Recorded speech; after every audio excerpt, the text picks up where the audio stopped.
Last week at home, Chris Weinke and the Seminoles made a statement to the nation, dominating USC. The Florida State defense was stifling as they forced 5 Trojan turnovers. Today, the Noles return to ACC action as they get set to battle a young Maryland Terrapin squad led by sophomore tailback Lamont Jordan. It's the first trip for the Seminoles to College Park since 1994. It's coming up next. A beautiful fall afternoon here in College Park, Maryland, just about 15 minutes from our nation's capital as we are set for ACC football this afternoon. The Florida State Seminoles fans coming in droves to College Park to take in today's contest against Maryland. Hi again, everybody. I'm Mike Goldberg, and welcome to our presentation of Florida State football. To win a national championship, that is the goal of every Florida State football player at the start of each and every season. Coach Bobby Bowden said a couple of weeks ago, to win a national championship, a lot of times you're allowed one error. The Noles have already erred a couple of weeks ago on the road in Raleigh against NC State. Keith Jones, with that error already being in the past and with the learning process that has taken place since that point, I would think the maturation process has hit home most with our quarterback, Chris Weinke. Chris Weinke has really taken to heart the NC State loss, Mike, and he really improved against Duke. He had some great series against USC last week, a couple of breakdowns, but as we're going to show you as we go virtual replay, he's really done a great job of picking things up when he needs to. You're going to see a pass play here as we go virtual where Peter Warwick is working on the outside one-on-one. There's the look that Chris has.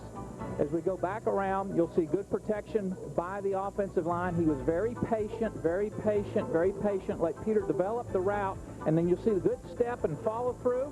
And then, of course, on the other end, Pete made a great move on the corner, inside short corner route, back out.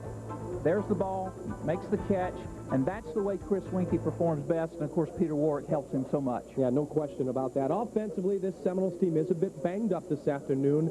We will probably not see Travis Minor, at least the coaches hope we will not see Travis Minor today. Jeff Chaney will start at tailback. Defensively, though, the troops are bolstered by the return of Larry Smith, who told us he was just getting tired of not having the fun out there. Everybody else was having all the fun. You see him here in the A&M game, the first game of the year. He had a sack. Then he injured the ankle. He was sat out for a couple of 3 weeks. He got in last week, and his backup, his replacement, as it were, Corey Simon, number 53.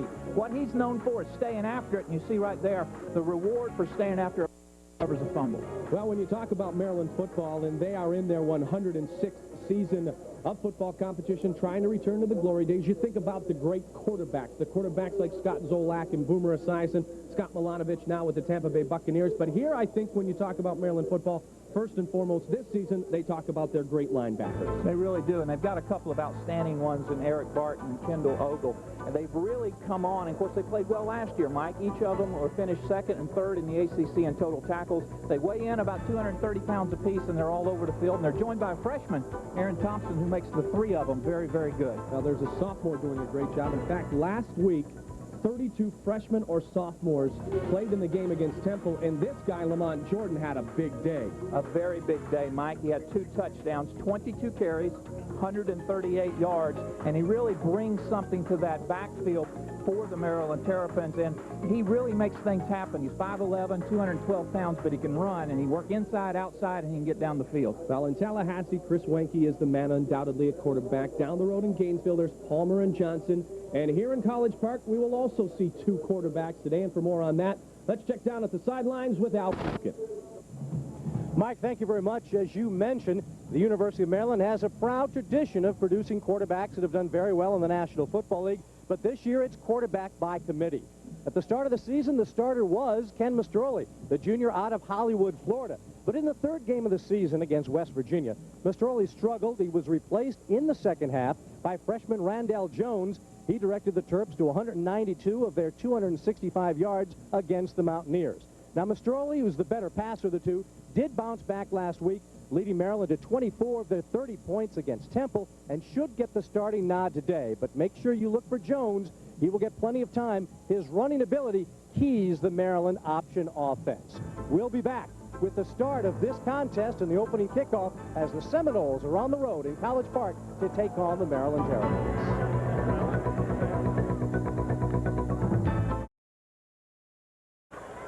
65 degrees here at our kickoff time. A beautiful fall afternoon in College Park, Maryland for our football game today. Maryland won the toss. They deferred, so Florida State will go on offense first. That's Brian Kopka, the top place kicker in the nation. Coles and Durden back deep to receive. Coles 3 yards deep in the end zone. Lavernius Coles cuts back at the 10. Kopka going to try to make the tackle. And a good return by Lavernius Coles, and Florida State will start at their own 30-yard line. Chris Weinke has not thrown an interception in a game other than the contest he played this year against NC State. A perfect afternoon 1 week ago as far as the touchdown to interception ratio against USC. Jeff Chaney, number 24, will be the starting tailback for Bobby Bowden's offense.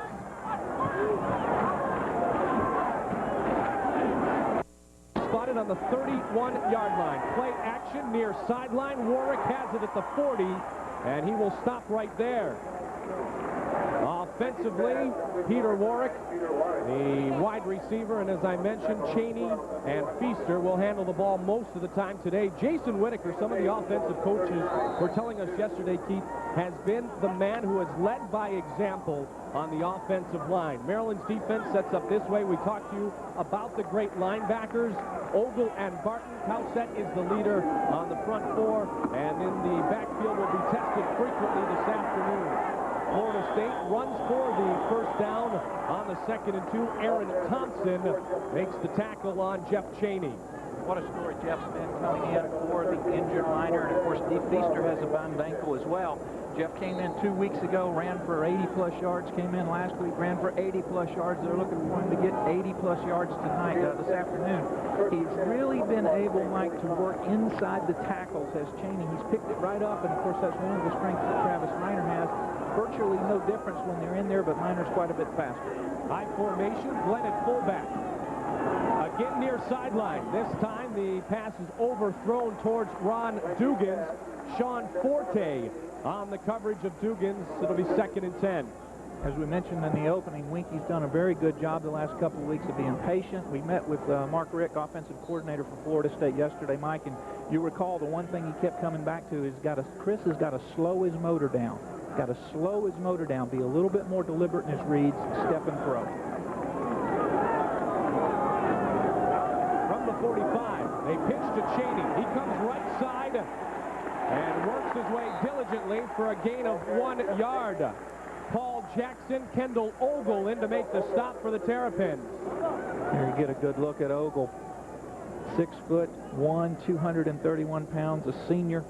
On the Butkus watch list, you'll see him working from the top of your screen. Is going to come all the way across, scrape all the way across, elude people, and then catch Chaney right at the yard marker, 45, 46-yard line. 3rd and 9. The Noles at 41% on 3rd down so far this season. Weinke under pressure. Completes the pass to Lavernius Coles, a first down for Florida State. He is finally hauled down at the 38-yard line of the Seminoles, a 16-yard gain before Lindy Washington finally wraps up Coles. What a great move by Weinke in the pocket. Watch him as he goes back and sets, turns all the way around, he waits, he eludes the rush, and then steps up, and with that strong arm is able to leave Lavernius across the field. Another look at it from ground level. Watch him elude and then throw. And that's another thing that the coaching staff talked about all during the week about Chris, is stepping up into that pocket, getting a little closer and getting into that protection. That's the 3rd catch of the season for Lavernius Coles. Again to the air. Good protection. Coles is wide open. Inside the 10. Touchdown, Florida State. 38-yard touchdown reception for Lavernius Coles.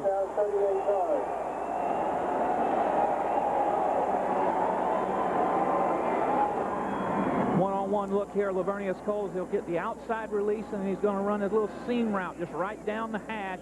Great read by Weinke. Maryland in 3 deep. He gets right in between the corner and the safety. 2 people can't tackle him. He gets in for 6.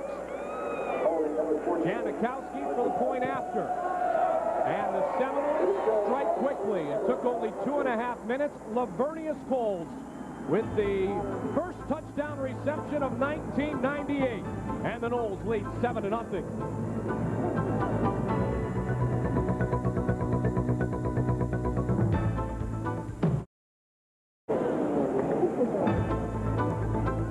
Florida State Seminoles football on Sunshine Network is brought to you in part by Nokia, connecting people. A moment ago, Chris Wenke connects with Lavernius Coles, who had just 2 receptions on the season. Match that on the last drive as Wenke caps off a 6-play, 69-yard drive with the 38-yard touchdown pass to Lavernius Coles. Wenke 3 for 4, 62 yards on that drive. Tony Jackson and Julian Gary back deep to receive the football for Maryland. And once again, Sebastian Janikowski boots it into the end zone. And the Terrapins will start at their own 20-yard line.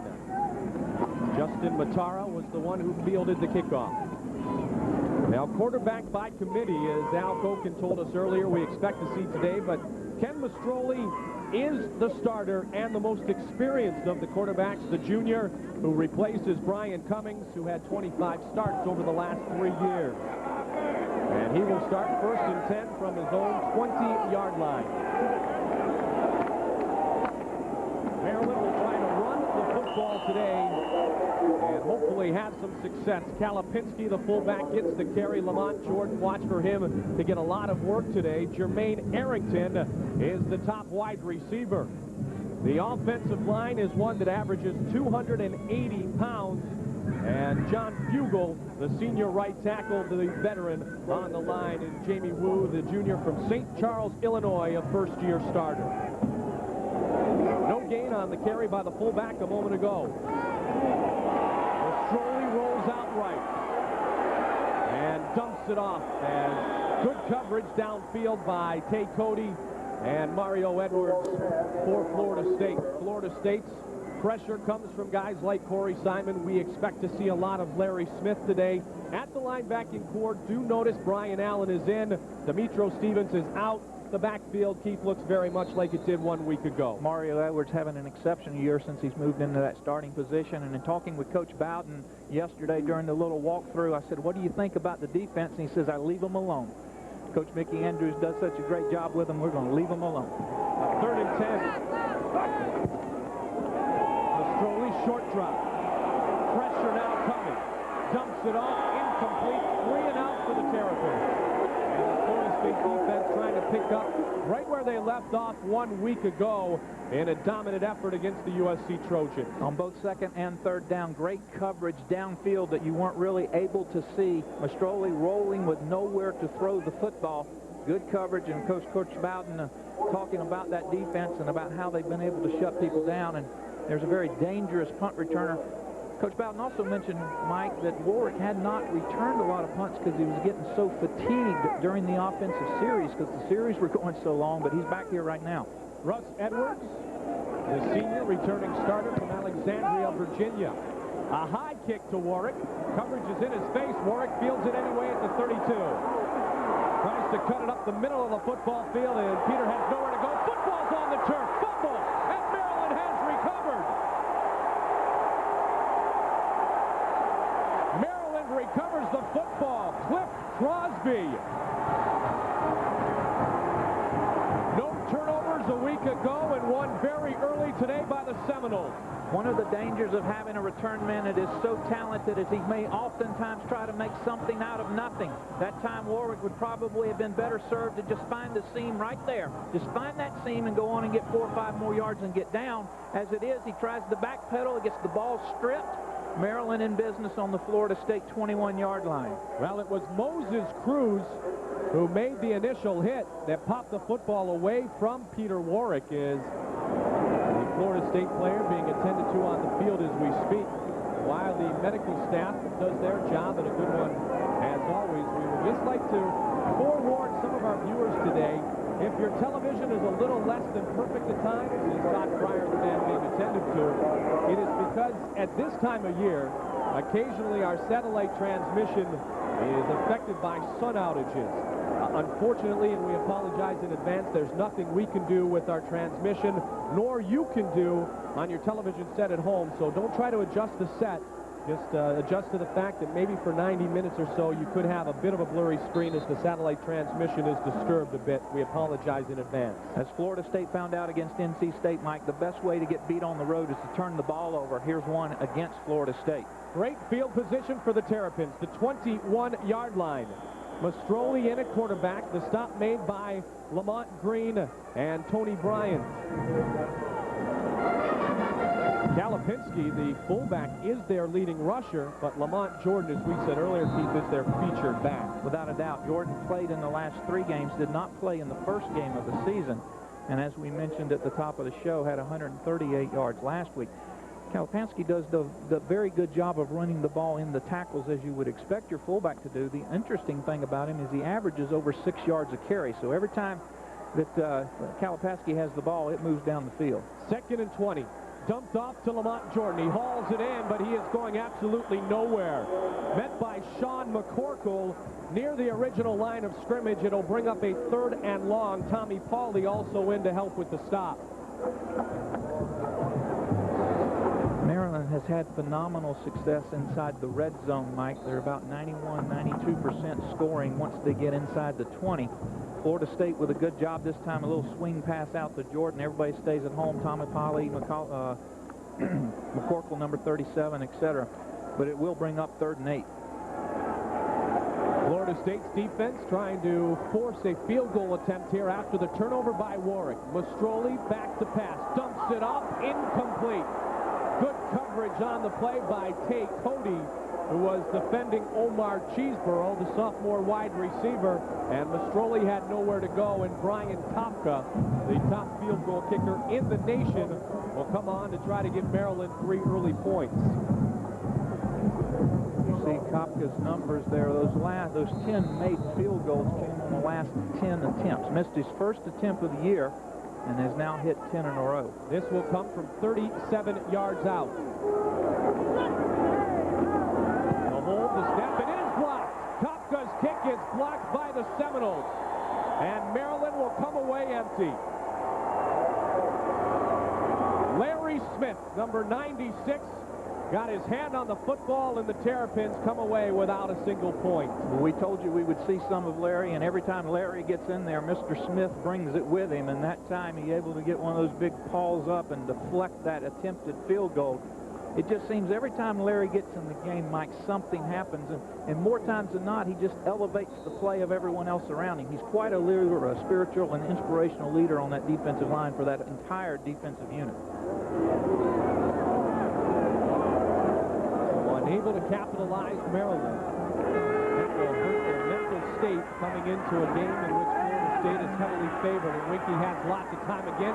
Wide open, Peter Warwick at the 50. Warwick stopped after a reception of 31 yards. Sean Forte was there. There is a flag back near the original line of scrimmage. Look, the preliminary indication was roughing the passer against Maryland. Chris took quite a shot there at the very end. Stood in the pocket real well. Here's a look at the tail end of it. Number 91 from Maryland in there just a little bit too late, and the yellow hanky comes down. Delbert Cowsett. Defense, 15 yards. It's tacked on to the end of the pass. First down. So that'll tack 15 onto the long gainer by Peter Warwick. Ron Vanderlinden, the head coach of the Maryland Terrapins, part of the McCartney legacy, if you will, the 9th former assistant who is now or was a Division I head coach. Coming from those great days in Colorado on McCartney's staff, he also spent 5 seasons on Gary Barnett's staff at Northwestern. Disappointed with the lack of discipline a moment ago by Cowsett from the 34-yard line. Play action, good block by Cheney. Wide open is Dugans at the 14-yard line. Dugans wrapped up by Washington. 20-yard reception for Ron Dugans, and the Noles are in the red zone again. Between Dugans and Coles and Peter Warwick, Florida State's 3 receivers really getting into it. Another good play action fake by Chris. Ball coming right at you. Dugans in an out route. There's not much you can comment about that. Watch Chaney pick up the block on a linebacker coming in. Good protection by the rest of the line. Dugan's turning back in. He gets past Washington. He gets into the end zone. 1st and 10 from the 14. Fake handoff. Dumped in and out of the hands of the sophomore fullback, William McCray. A little confusion there, perhaps, with Jeff Chaney in the backfield. Was not a clean play-action fake, but it was very delayed. That gives time for McCray to get out of the backfield. Not a bad pass. He just doesn't hang on to it. Aaron Thompson, the freshman outside linebacker, the man you saw a moment ago, the young guy with the two strong linebackers for Maryland, Barton and Ogle. Wanky, 5 of 6 so far on the afternoon. Faces a 2nd and 10 here. High formation. This time the football given to Jeff Chaney. Chaney at the 10. Stiff arms the would-be tackler, and he is hauled down at the 9-yard line. Cliff Crosby, the senior cornerback from Erie, Pennsylvania, a good open field tackle on Jeff Chaney. When you ask Billy Sexton, the running back coach for Florida State, about Chaney, the one word he always says is tough. And you're going to see a good example of it. Gets hit at the line of scrimmage, does a little spin move, and watch him stiff arm. Right there against Crosby, number 25, Chaney.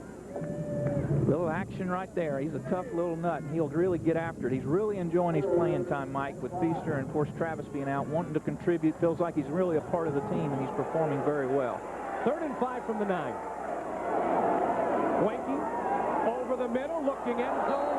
Overthrows the tight end, Nick Franklin. Franklin was pretty well covered, and Wanky may have made a good decision there. But another frustration for Florida State. Every time they get into the red zone, they're having to kick too many field goals. Of course, when you have Janikowski, an 80% kicker, with the leg that he has, not a bad thing, but from an offensive perspective, every time you get in that red zone, you obviously want to try to put 6 on the board. It'll be a 27-yard field goal attempt for Sebastian Janikowski. He's got 8 on the year. Kopka has 10 on the year. And that one is tipped, but still up and good. It was tipped at the line of scrimmage, but off the hold of Marcus Outson. Sebastian Janikowski is good from 27 yards out, and the Noles lead 10-0 here at College Park.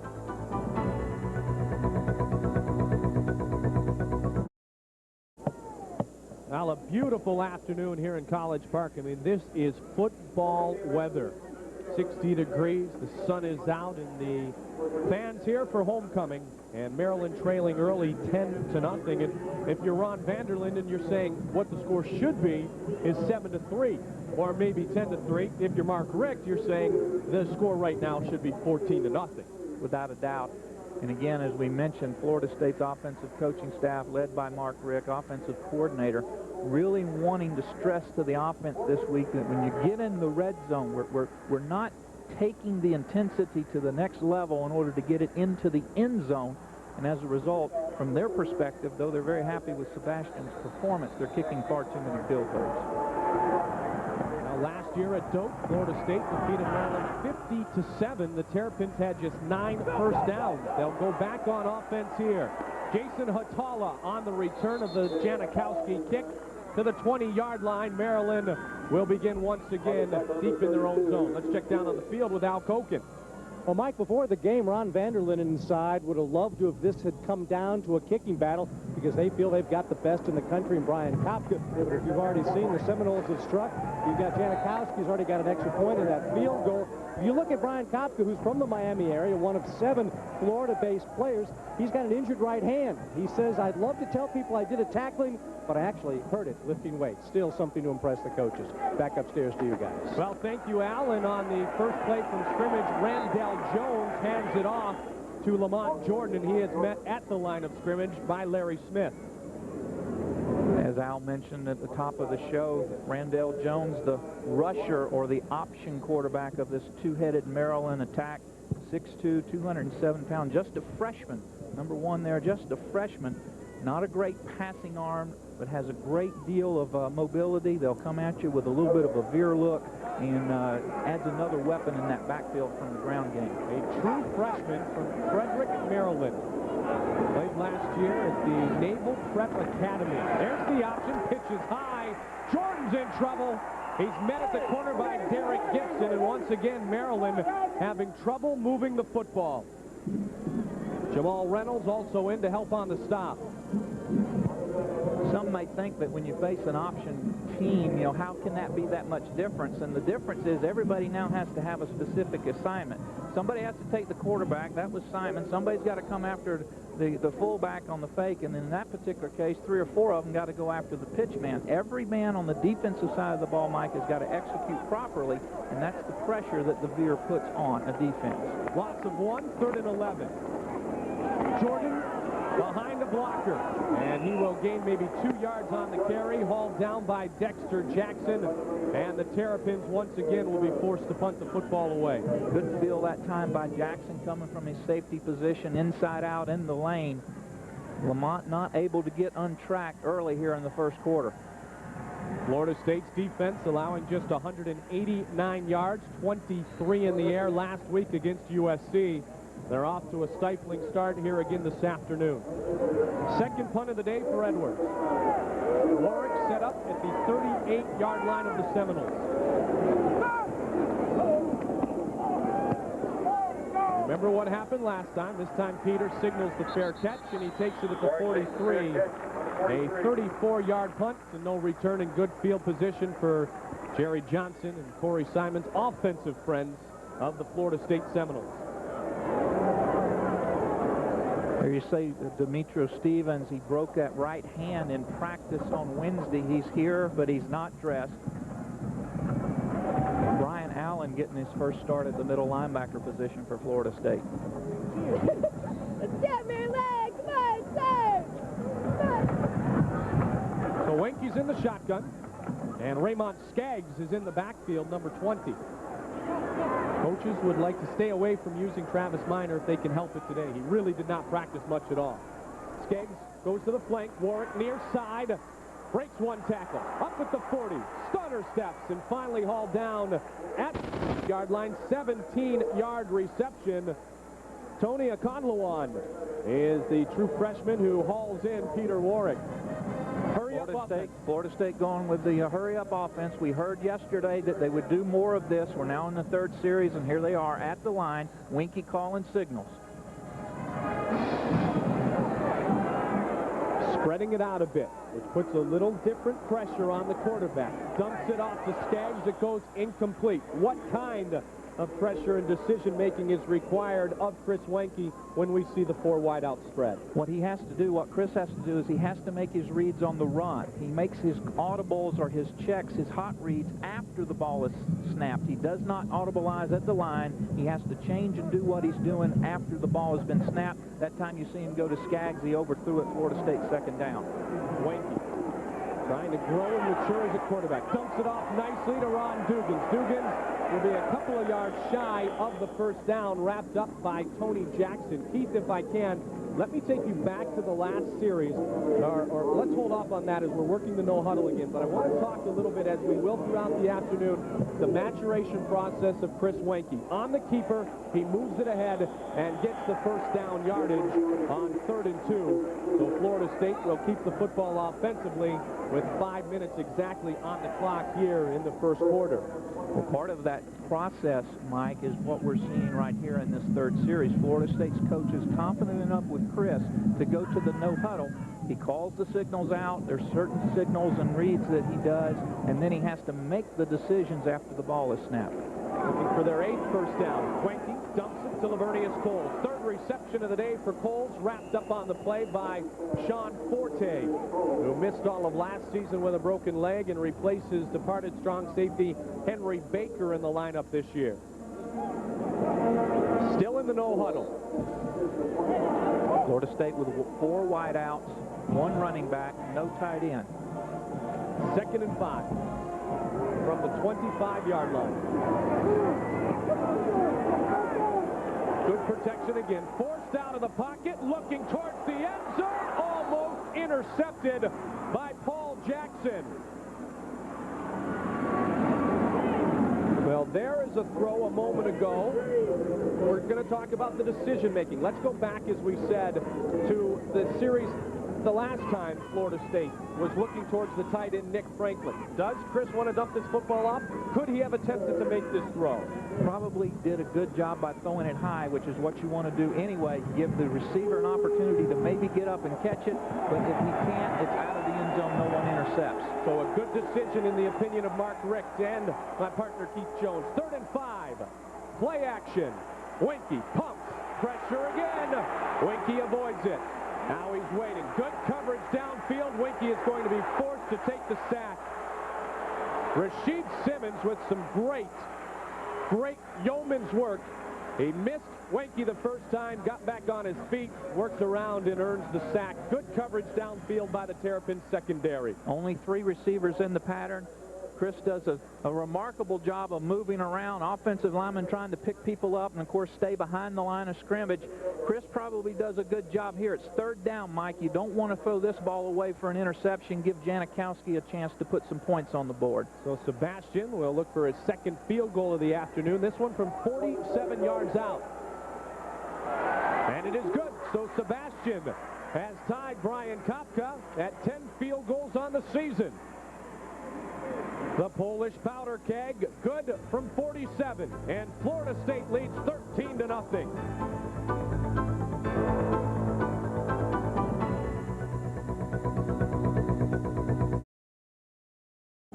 As we get ready to start the second quarter, the Seminoles up 13-0. A real difference in offensive line philosophy. You know, a big, strong, powerful line has always been a key for the Seminoles. Their starters averaging 6'5", 305 pounds.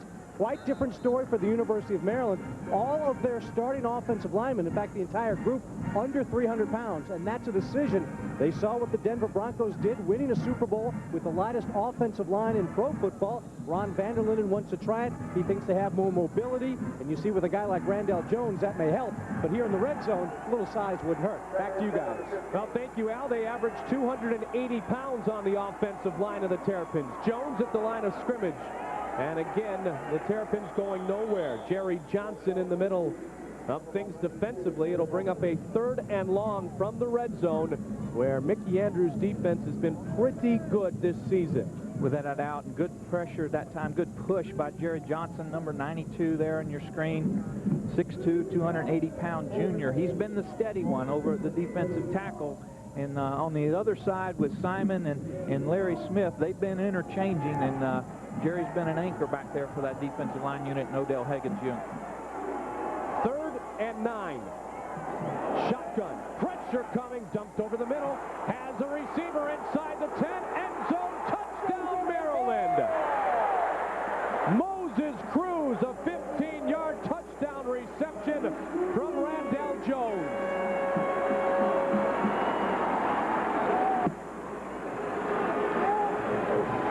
When you get a lot of pressure and you get a lot of pressure, you can come back with draws and screens. This time the little flanker under screen. Moses Cruz coming all the way across from his wideout position. Good delivery by Jones. 15-yard touchdown, Maryland. So the true freshman marches Maryland right down the football field and caps off an 80-yard drive. Jones's first touchdown pass in his Maryland career. He came in with no touchdowns on the option, and in the air just 6 of 9 for 86 yards and no TDs. His longest completion was 17 yards. A little confusion here on the point after attempt, as you see Jones resting on the sidelines. Randall Jones has nudged his way up into a playing spot, if you will, sharing the time with Mastroli, nudging his way a little more here with an impressive drive. Out of the hole, Kopka's kick is up and it is good. So it's 13-7, and Randall Jones, a run and pass threat, did a little of both as the Terrapins march down the football field.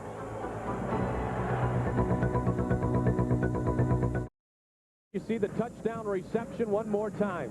Jones does a good job of selling the shotgun and then coming all the way across as Moses Cruz does a good job of picking up the seam and then sprinting into the end zone. And again, with Florida State, with that great push from their defensive line, getting something behind that defensive line in front of the linebackers and then just giving the receiver an opportunity to find a crease. Well-executed play for the Maryland Terrapins. The sure-handed Moses Cruz gets his first touchdown reception. The top receiver from a year ago is a redshirt freshman, was not charged with the drop pass all year long last year. Cruz caps off an 11-play, 80-yard drive. That took just over 4 minutes. Florida State, Mike, on the kickoff return team, averaging 7.5 yards more per kickoff return this year than last year. A lot of attention has been given by the Florida State staff to special teams, and part of that are obviously kickoff return, and it's showing some improvement and progress. Reggie Durden is back with Lavernius Coles. Of course, Coles' 97-yard kickoff return for touchdown against Duke helps out those averages, and Coles already has been a pretty good receiver here today. So Maryland decides, let's not put it in the hands of those very talented players from Florida. And Todd Fryer, who was injured earlier in the game, and it's good to see that he continues to be in the lineup, feels it as an up back and good field position for Chris Weinke in which to start. Kopka and company showing good respect for that return. That was the Blue kick. You just want to get it down about the 20-25-yard line. Let your cover people get down and make the tackle. Florida State in business on the 35. A couple of times knocking on the door, coming away with just 3. Makes this football game very close right now. Remember, Maryland failed to capitalize on the Warwick fumble after the punt reception a bit earlier in the first quarter. There's the football on the turf again. Flags all over the field. Weinke recovers it for Florida State. This is the point when someone on the Florida State offensive side of the ball, or team in general, Mike, has got to step up and take charge. This was one of the things that the coaching staff talked to us about yesterday, about how in adversity, during adversity, or when things are not going well on a particular play or particular series, someone has got to rise to the occasion. Snap infraction. Now, Coach Bowden talking about Chris Weinke earlier this week, thinks his age and maturity enabled him to put the NC State game behind him. He felt strongly that if he had an 18 or 19-year-old quarterback, a 6-interception afternoon against NC State could have broken him. He may have never recovered mentally. 1st and 15, and Cheney's hit big time in the backfield by Delbert Cowsett. And another loss for the Seminoles. Cowsett, 6'1", 270-pound junior, with his first tackle for a loss, had 20 tackles on the season coming into this afternoon. The leader is Cowsett in sacks for this Maryland Terrapin defense with 2. That time does a good job behind the line of scrimmage, tackling Cheney for a loss and putting Florida State way back. 2nd and 20 after a penalty and a loss of 5 on that carry. Marvin Minnis on the near side. Weinke looking downfield for Coles, well covered, almost intercepted. Tony Ekonlowan with great coverage on Lavernius Coles. Ekonlowan matched up real well with number 7 in white, Lavernius Coles. A little bit too much air under this ball. It hangs just a hair. Coles tries to get back to it, but Ekonlowan has great position. Watch him run right with Lavernius, throttle down, then get his eyes back to the ball. Coles ends up being a defender, just trying to get the arms away to prevent the interception. 3rd and 20. Weinke, Dugans, first down, Florida State. Right in front of the man who made the good defensive play a moment ago, Ekonlowan, a 22-yard reception for the first down for Ron Dugans. Now there's your maturity showing throw. Watch Dugans run a very precise route here, back in the backfield. Weinke's doing a good job of settling, moves in, then back out, gets separation, watch him get his feet in, and then get out of bounds. 22-yard pickup when you need a 20, and that's exactly how you draw it up. Dugans, 3 receptions for 50 yards on the day. Weinke going that way again, and another Florida State first down. Gain of 12 that time for Dugans, so 4 for 62 for Ron Dugans. Coach Jeff Bowden, the receivers coach, calls Ron Dugans his Steady Eddie. He reminds you a lot of an E.G. Green or a Lawrence Dawsey that is always there to run that right pattern, will always catch the ball if it's near him, will get a downfield block. He'll just make the right things happen, and he's been very steady for this Florida State offense. All of a sudden, the Seminoles on the 41-yard line of the Terrapins. Warwick comes near side, and a big hole up the middle for Chaney, closed very quickly by the linebacking core. And the stop made by Timmons a moment ago. Peter Timmons, the junior defensive end from Staten Island. As we mentioned, Chaney getting most of his action in the Duke and USC game, averaging 6.1 yards per carry, which is a great average, obviously. 29 carries, 179 yards coming into this afternoon. He just has really filled in very well for both Feaster and Minor. 2nd and 7, the 38. The pitch to Chaney. Behind a block by Glenn. Chaney will be short of the first down yardage, but a good lead block by Lamar Glenn. And finally driven out of bounds by Peter Timmons again, and Tony Akonlawan was Jeff Chaney. Sweep action, toss sweep, good block, as you mentioned, by Lamar Glenn on the corner there, right there.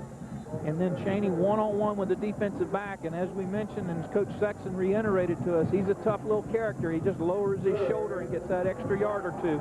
3rd and very short. One, maybe less than that. High formation setup. Pitch to Chaney. Good lead block. First down, Seminoles. Glenn again leading the way for Jeff Chaney. We will see a lot of Chaney today, I would imagine. Maybe Raymond Skaggs. Remember, Skaggs came in earlier when the offense was spread in the no-huddle key.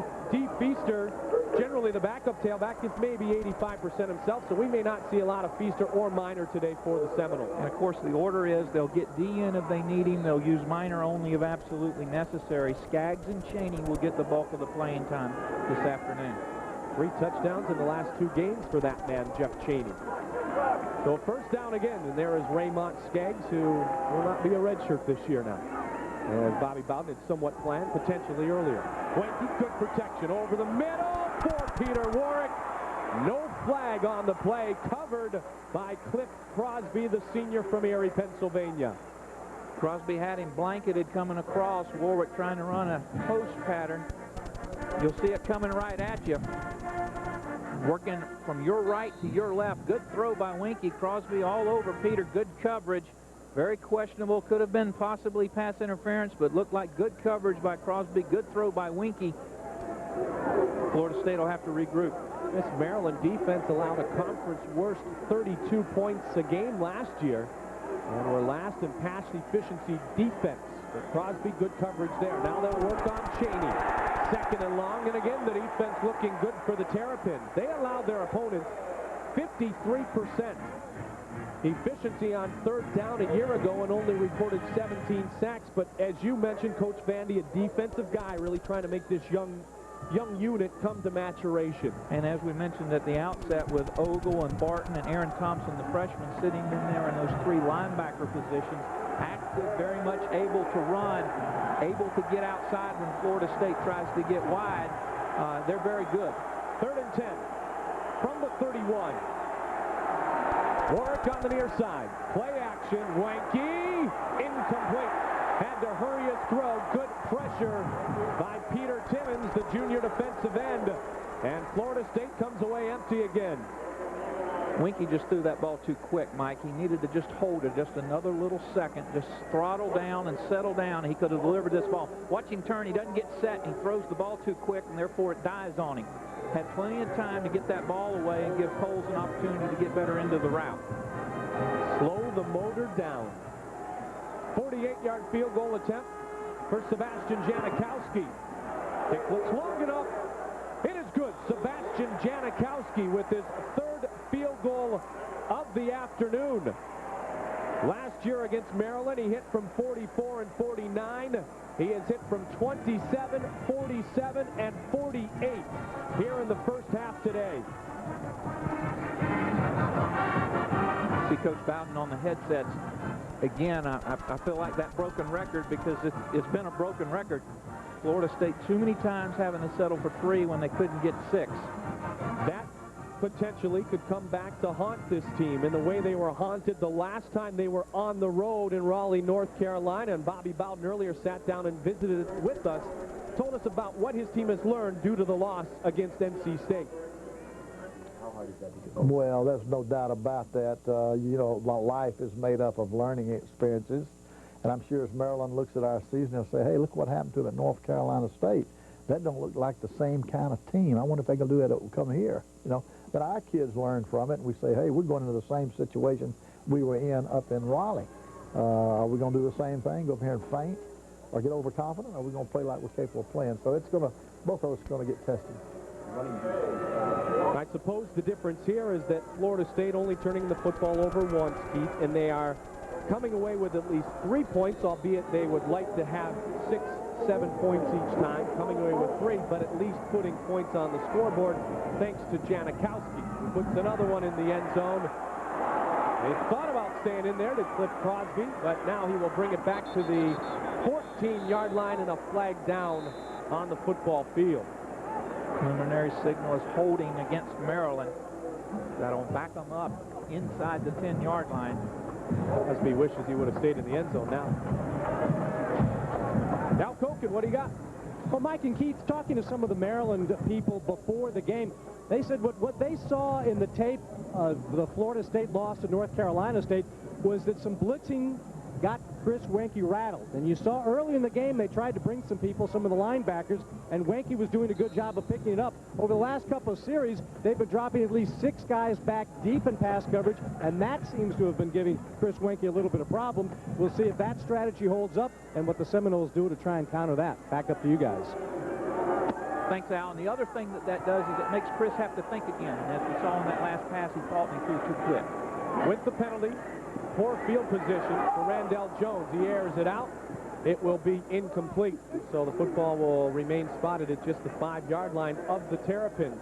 In staying with that theme of what happened a few weeks ago at NC State, once again the Florida State defense runs into a very athletic quarterback in Randall Jones. Well, you'll remember NC State quarterback Barnett, Jamie Barnett, was able to run and not really run the option, but get outside and rush the ball to the outside and get out of the pocket and throw the ball downfield. Jones with the same type of talent, only a freshman. Barnett, I believe, is a junior, but able to make things happen. Now they'll go to the ground this time. Big Matt Kalapinski gang tackled at the 4-yard line, maybe even a loss of 1 on the carry. Lamont Green leading the way. Of course, remember, Demetro Stevens not in the lineup today for the Seminoles. Out with the broken hand, suffered in practice on Wednesday. Brian Allen, number 55, we see a lot of him at the linebacker position today. Lamont Green, number 45 there, calling the signals. Normally, Demetro Stevens would do that. Green's been doing that the last couple of weeks to get ready in case something happens. Lamont's been such a great leader on the defensive side of the ball, Mike, both in terms of on the field and off the field. 3rd and 10. Again, the Terrapins being conservative wisely, although it is going to result in good field position. So amazing how a special teams mistake will give this offensive unit a lot of room in which to work when they receive the football here in a moment. And of course, the other thing, they talk about special teams with Florida State. Both Peter Warwick and Dee Feaster, Mike, both of them are ranked in the top 10 nationally in punt returns. Warwick sitting at number 7 in the country, and Feaster at number 8, as you see Brian Allen making his way off the field.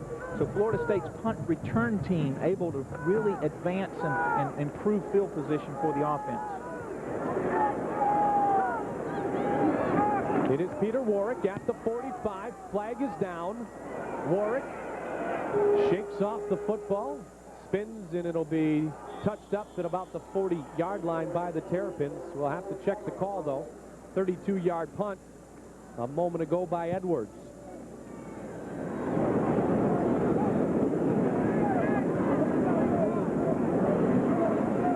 Russ Edwards, the senior, making his 27th straight start today. Legal procedure on the offense. Less than 7 men on the line. Procedure call against Maryland. I would, if I were making the call, I would decline it, and I'd take the ball inside the 40. One of the brightest young head coaches in the game today. The opinions of many others. Finished 2-9 last year to Coach Vandy, getting his system in, getting his people, starting the recruiting process. Of course, on the other side there you see Chuck Amata, the assistant head coach at Florida State, who does such a great job helping Coach Bowden with administrative things, relieving Bobby the day-to-day activities.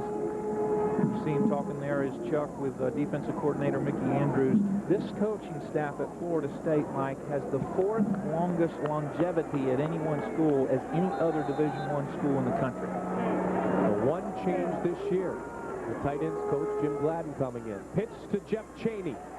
Cheney around the outside has a blocker near the first down. A good first down carry for Jeff Cheney, a gain of 12. Eric Barton makes the tackle, the first time we've talked about the Butkus candidate. In all, 157 years of total experience, and Jim Gladden leading the way, as we mentioned, in his 24th season, 57 years old. Well, Gladden and Sexton were on staff when I was there. Jimmy Higgins was playing when I was there, and Mark Rick was one of my recruits when I was there.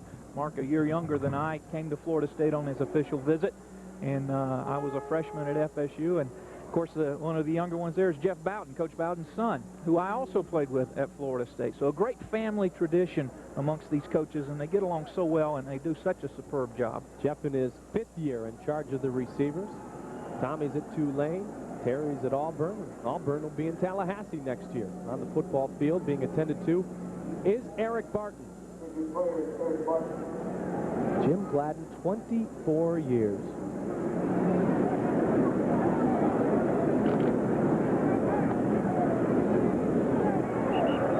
Barton, as we talked about at the top of the show, middle linebacker, 229, 230-pound senior. Both he and Ogle, Mike, are on the Butkus watch list, both 32 and 44 for Maryland on the watch list.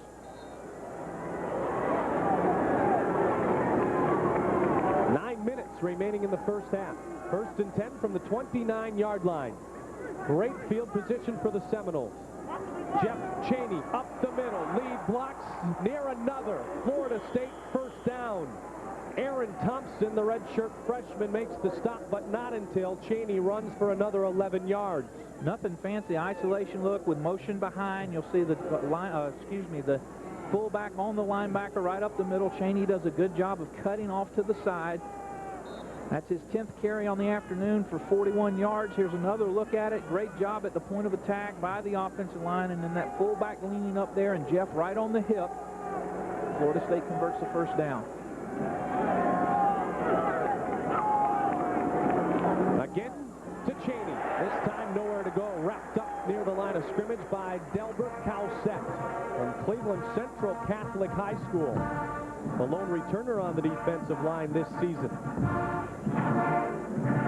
Second series in a row, we've seen Cowsett with a tackle behind the line of scrimmage. Does a good job of getting across the face of the offensive lineman and into the backfield. Cheney with nowhere to run. This defensive unit for Ron Vander Linden returned just 4 starters. One of those back in the game, though, is Eric Barton. A loss of 1 on the last carry by Cheney. 2nd and 11. Cheney again, and again nowhere to go. So this Maryland team, who did not do a good job defensively 1 season ago against the run and has improved in that category this year, doing a good job containing Jeff Cheney there. Cheney would know where to run. Again, as you mentioned, the Maryland group, they're boxing in 7 in the box, and then as Coach Bowden was explaining to me yesterday, Mike, they'll bring up the safeties. They'll end up with 9 in the box, and they'll leave the corners out by themselves to cover the wideouts. Florida State, 4 of 7 on 3rd down so far today. Warwick in motion to the near side.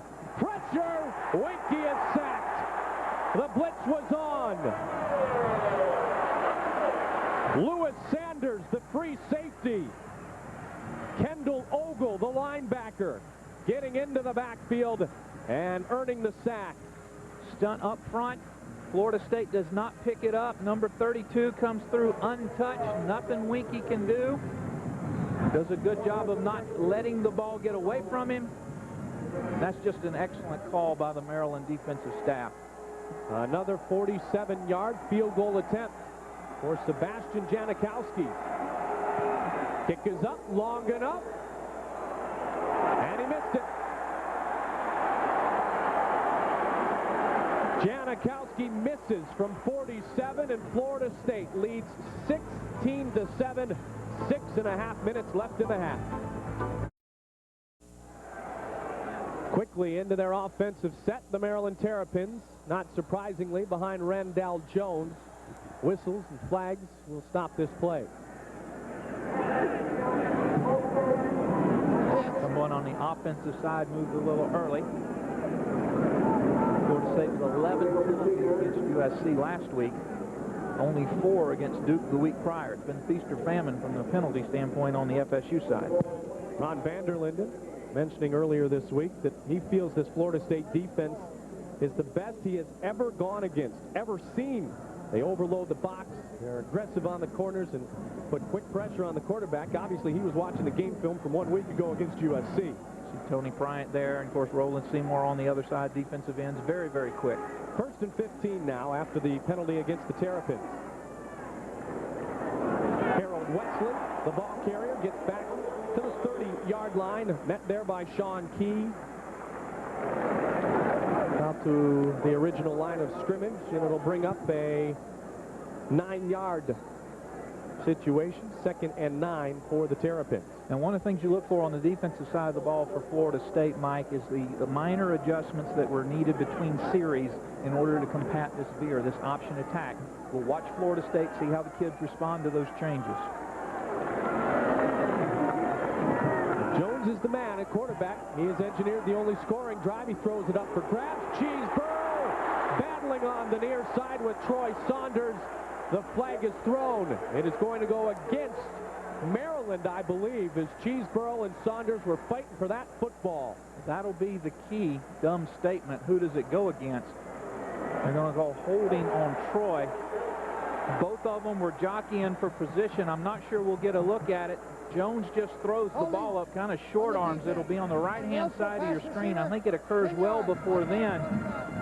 The official ruled defensive holding against Saunders, but both of them were struggling back there. Candidly, it could have gone either way. That Cheeseborough kind of got his arm around Troy Saunders prior to the arrival of the football to try to gain position.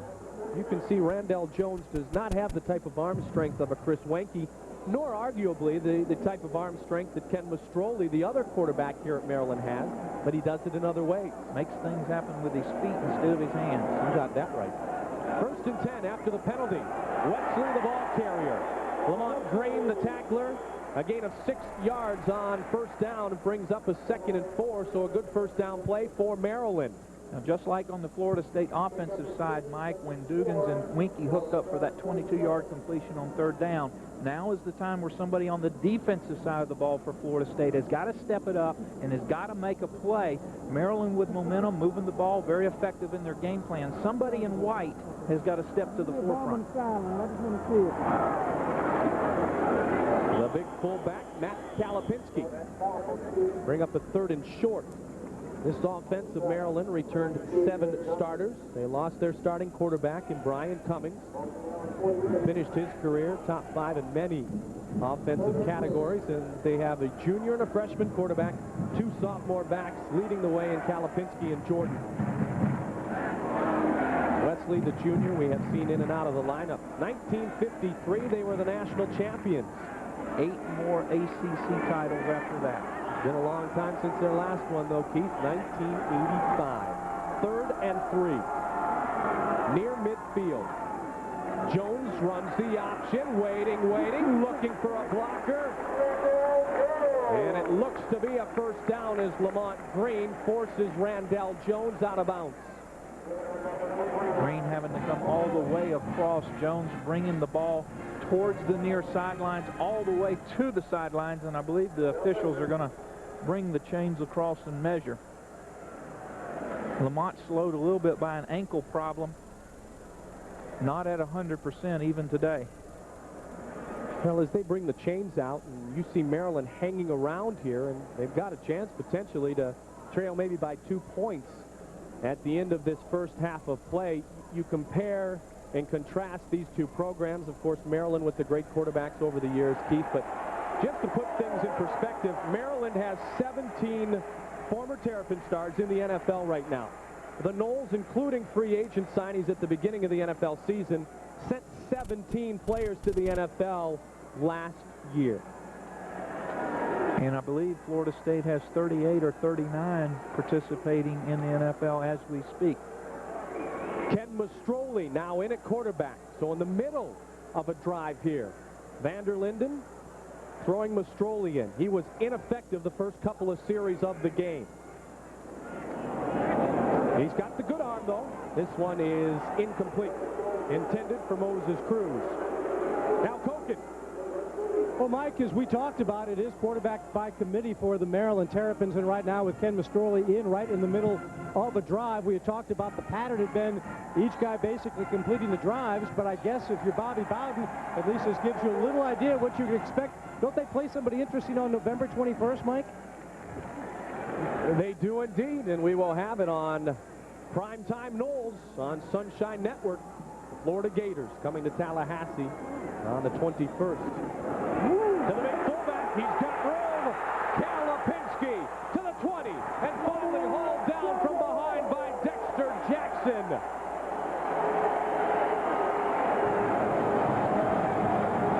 That's an example of why Kalapinski's average is so high, 34 yards. Excuse me, Lamont Jordan on that call. 34-yard carry right off tackle. Missed tackle in the backfield by a Florida State defensive lineman. Couldn't catch the number, but Jordan then gets outside. And as we mentioned, 211 pounds, but a lot of speed. I apologize, I was mistaken. Lamont Jordan looks like a fullback, though. Very much so. Got 15 and 45 in the backfield right now in the I formation. This time it is the up back, Matt Kalapinski, met immediately by Lamont Green. But we saw a little bit of Lamont Jordan's abilities a moment ago on that long carry.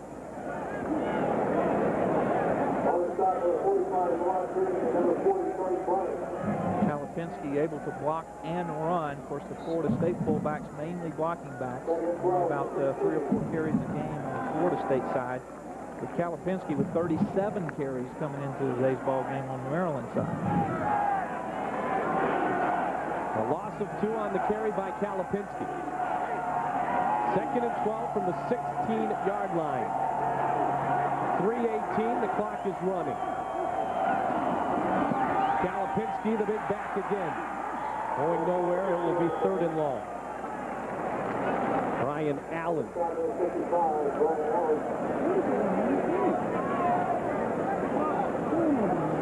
As we mentioned earlier, Maryland very good in the red zone. They've been there 12 times coming into the day, scored 11 times. Like Florida State, the bulk of them with field goals. They're looking for 6.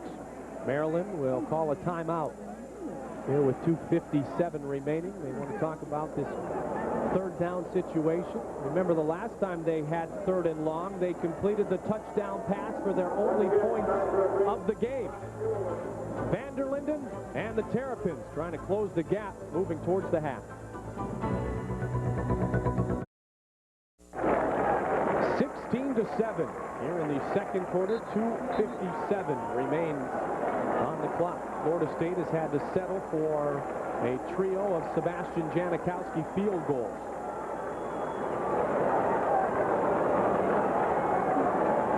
Kalapinski, the big fullback, is in.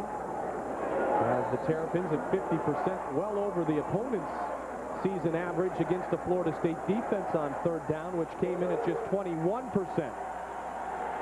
Jordan set behind the quarterback.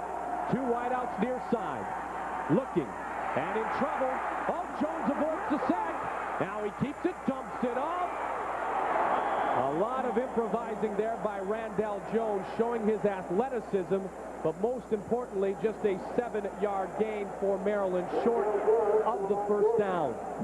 If you're Maryland, you've got to believe you consider seriously going for it. Good job by Jones trying to force the would-be tackler to him so he can get the ball out to Jordan.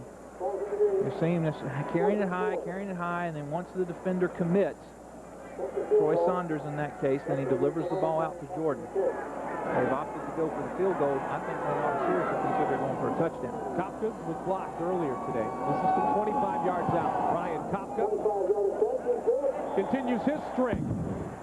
11 straight field goals for Brian Kopka. If you don't include the one blocked earlier today, his 11th of the year. And the Terrapins trail by 6.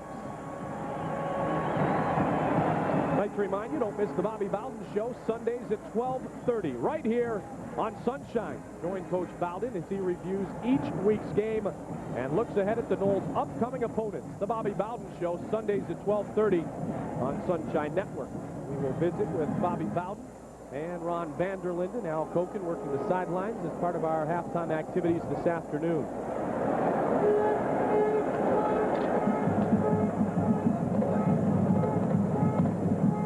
The Terrapins have put together a lot of long, sustained drives coming into this game, and both of their scoring drives here in the first half have been of a plentiful duration. That particular drive, 11 plays, 63 yards. They've had 11 drives, have the Terrapins, of 9 plays or more that led to a score.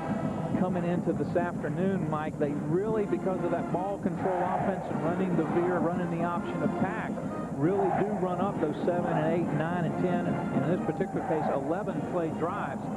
And that rests their defense, keeps their defense on the sidelines, controls the clock, and enables them to stay in games and closer in games with this young offensive unit that might normally not be the case. So Kopka is good from 25. He's on pace to break the single-season mark for field goals made in a season. His older brother Kevin used to kick at Notre Dame. Reggie Durton back, along with Lavernius Coles, and the football is going in Lavernius Coles' direction. At the goal line. Through the veer. Slowed down at the 23, forced out of bounds at the 30-yard line. 157 for which to work, as Chris Wenke and Lavernius Coles will be on the offense. Kalapinski forced Coles out of bounds a moment ago. Lavernius Coles, great speed. Broken ankle, broken leg, Mike, in the Garnet and Gold game in the latter part of spring practice, rehabbed over the summer, got back in shape, and has probably not missed a step or even lost one. We saw the hurry-up once already. It was an experiment. Now this is the real deal. Completed to Peter Warwick at the 45-yard line. Cliff Crosby after a gain of 14 for Warwick. Remember, the clock will stop as every first down is made, but then it will start. We've got 1:49 remaining here in the second quarter. Florida State will try to get in and out of their huddle quickly, opting not to go to the no huddle just yet. 4 for 70 yards so far on the day for Peter Warwick. Had his 6th career 100-yard reception day last week against the Trojans.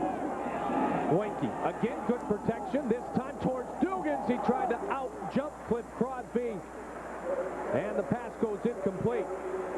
Dugans can get up there, 43-inch vertical jump, but he needs about an 83-inch to get to that. Wenke just a little high. Good delivery coming right at you. Steps and throws. When they throw to number 80 in white, they want the ball high. That one just a little too high. Good coverage by Crosby. Florida State 2nd and 10. 1:31, clock is stopped after the incompletion. From the 44 now. Cheney picks up the blocker, and in and out of the hands of Marvin Minnis. Paul Jackson on the coverage, the senior free safety. Coming into the season, the secondary was the biggest concern for the Maryland Terrapins. They lost 3 starters off of the 97 group. And so far, through about a half of a ball game here against Florida State, that secondary has performed very well, and the crowd is showing their appreciation. That was the area of greatest concern on this defensive unit, as you have talked about today, Keith. Crowd getting vocal. He's sacked. Wenke.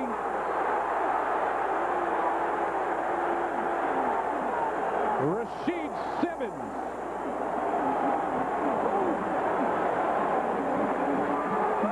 The former Michigan Wolverine.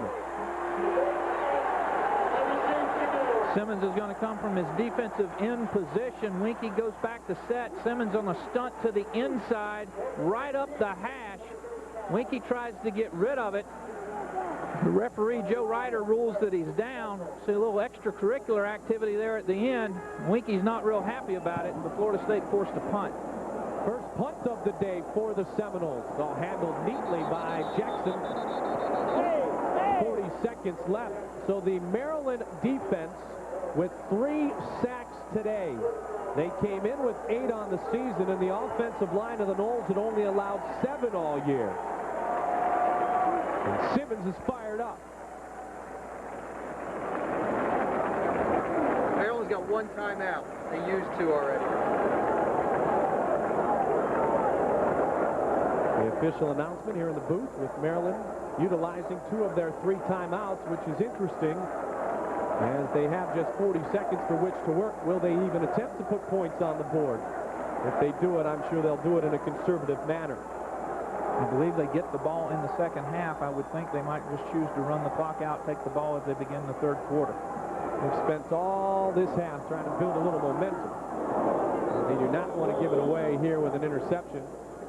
Late in the first half, they will trail by just 6 points. Now back in '94, Keith, the last time the Seminoles were here at Byrd Stadium, they trailed 20-17 after the first half of play, but then scored 35 unanswered points to defeat Maryland 52-20.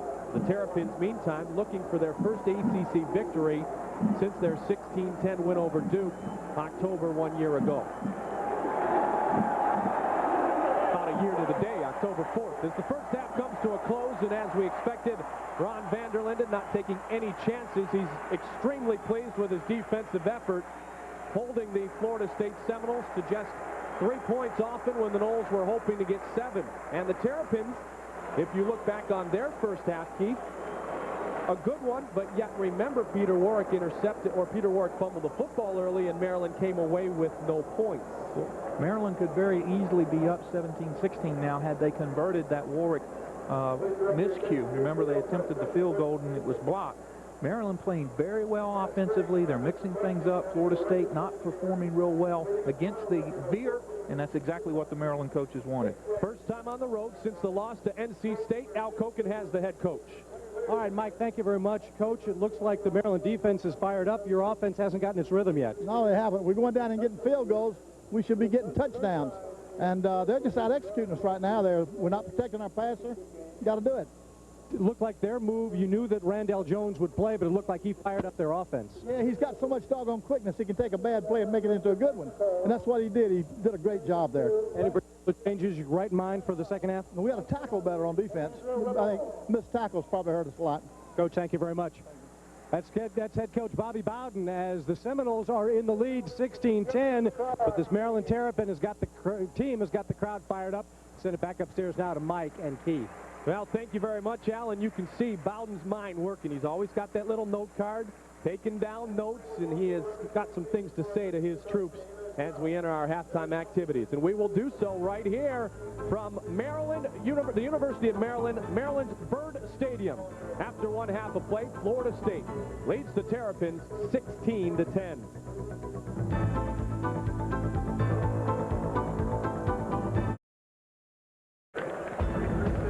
We welcome you back to Byrd Stadium here on the campus of the University of Maryland. Florida State leading 16-10 in this, their 4th visit to College Park, and it's the 2nd time as the head coach, Ron Vanderlinden, has faced the Florida State Seminoles. He is down on the field with our own Al Koken. All right, guys, thank you very much. The Maryland Terrapins trail by 6, but Ron Vanderlinden, strong first half. What did you guys do defensively to keep their offense off guard? Well, we started putting some pressure on the quarterback, and once we did that, you know, that's the key to stopping any passing attack. We still got to do a much better job at it. Your offense obviously got a boost by Jones's play. Does he get most of the time this second half? Probably. Yep. This is just the start. All right. Thank you very much. That's head coach Ron Vanderlinden. The Terrapins trail, but only by 6 as we get ready for the start of the second half. Back upstairs now to Mike and Keith. Well, thank you, Al. He didn't say a whole lot, but you get the feeling that Ron Vanderlinden likes Randall Jones. Let's check out some highlights from the first half. Florida State scored on their first 4 possessions of the game. And the first one was completed here by Lavernius Coles, 38 yards from Chris Winky. Florida State goes up 7-0. And as you mentioned, they score the first 4 possessions, but not the last 2, and too many field goals. Maryland counters. Of course, they ended the half with a field goal. This is their touchdown. Jones baits him into a little screen, and Moses Cruz comes right underneath in front of the linebackers behind the defensive line and scores from 14 yards out. Now the statistical look at the first half, just one turnover the first in 3 games for the Seminoles, and that is the one thing that Maryland did not capitalize on. Not a lot of penalties as it was 1 week ago. 15 rushing yards for the Florida State Seminoles. Remember, Maryland won the toss, deferred, and so they will go on offense first here in the second half. Coach Bowden and his coaching staff making adjustments at halftime. On the defensive side of the ball, Mickey Andrews talking to his folks about tackling, and Coach Bowden mentioned that to Al on his way off the field after the first half. A couple of times Florida State had runners wrapped up in the backfield, let them go, resulted in big gains by Maryland. In the last 6 years, the Terrapins have lost to the Noles by an average of 55-16. They would like to reverse that trend here as they go to Lamont Jordan on first down. Lamont Green meets him 1 yard past the line of scrimmage. Jordan with 36 yards on 6 carries in the first half, 34 of them coming on 1 play. Florida State staying after number 15 there for the Maryland Terrapins.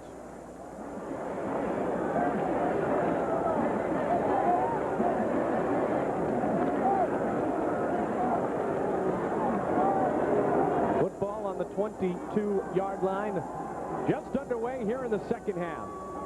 Jones checks off at the line of scrimmage, and the timeout is called by Lamont Jordan. I don't know that he got the call off. I think they're going to call. Jones was checking off at the line. Lamont was probably looking at the clock tick down. The delay against Maryland. Florida State shifted on the defensive side, causing Jones a little bit of confusion. He wasn't able to audibilize in time. A defense which was so dominant 1 week ago. In fact, Jerry Johnson said last week he felt the Florida State defense was close to perfect. Have they or have they not been victimized in the first half by Maryland, in your opinion? Well, I think Maryland's scheme has come after them, and they weren't quite prepared for it. And as, again, repeating myself, as Coach Bowden said, if you make a couple of tackles, particularly on Lamont's long 34-yard run, then you have stifled this Maryland offense a little bit more. But let's give credit to the Terrapins. They've got a good scheme together, and they're executing well. They'll work from the shotgun here. 2nd and 13 after the penalty. Hatala in motion. Uh-oh, bad snap. Still not handled, and finally fallen upon by Randall Jones. Larry Smith was in quickly. Have the Noles shown something at the line of scrimmage that has all of a sudden got into the heads of the Terrapins?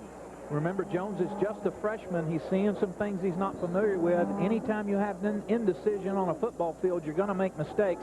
That time, a bad snap. Fortunately for Maryland, Jones gets it corralled, but not before they're down on the 4-yard line, 3rd and forever. Melvin Fowler Jr. is the redshirt freshman center on this team. When they scored the touchdown on 3rd down, it was a bad snap in the gun. So now 3rd and 26, and again, Florida State is going to have great field position. A certain punting situation here for Russ Edwards, but Melvin Fowler Jr. right there, a redshirt freshman, in because Ben Thomas left the team for personal reasons, and a bad snap proves costly in the field position game here a moment ago. A young offensive line for Maryland, just one senior, John Fugel, on the right-hand side. This time you see as the guard, Wu, tries to come around, he actually trips Randall Jones, and everything gets boxed up in there, and a host of Florida State defenders there to bring the ball carrier down. Well, that can cost you a little momentum coming out of the locker room if you are Maryland. As Warwick is set up at the Terrapins' 37-yard line. Almost blocked, but a good kick by Edwards drives him back to the 50. Flag is down. Warwick has it, and he is tackled at the 39-yard line. 46-yard punt, 10-yard return. The flag is on the field in the end zone, though. The question will be, is it roughing the kicker or running into the kicker? Florida State coming with pressure that time. It'll be coming right at you, more towards the left-hand side of the defense, right-hand side of the offense, and they just get tangled up with the punter, Edwards, and there's the referee to throw the flag. 5-yard penalty, and of course Maryland will have to decide how they want that administered, whether they'll take the play or whether they'll take the 5 yards and kick again. Dangerous decision. They're going to decline. Do you want to put the football back in the hands of Peter Warrick? Basically is what it comes down to there. Florida State will still have great field position, but Maryland opting to go with what is a known quantity as opposed to reloading and seeing what happens. A bit of respect there, maybe. Florida State's in business on the +40.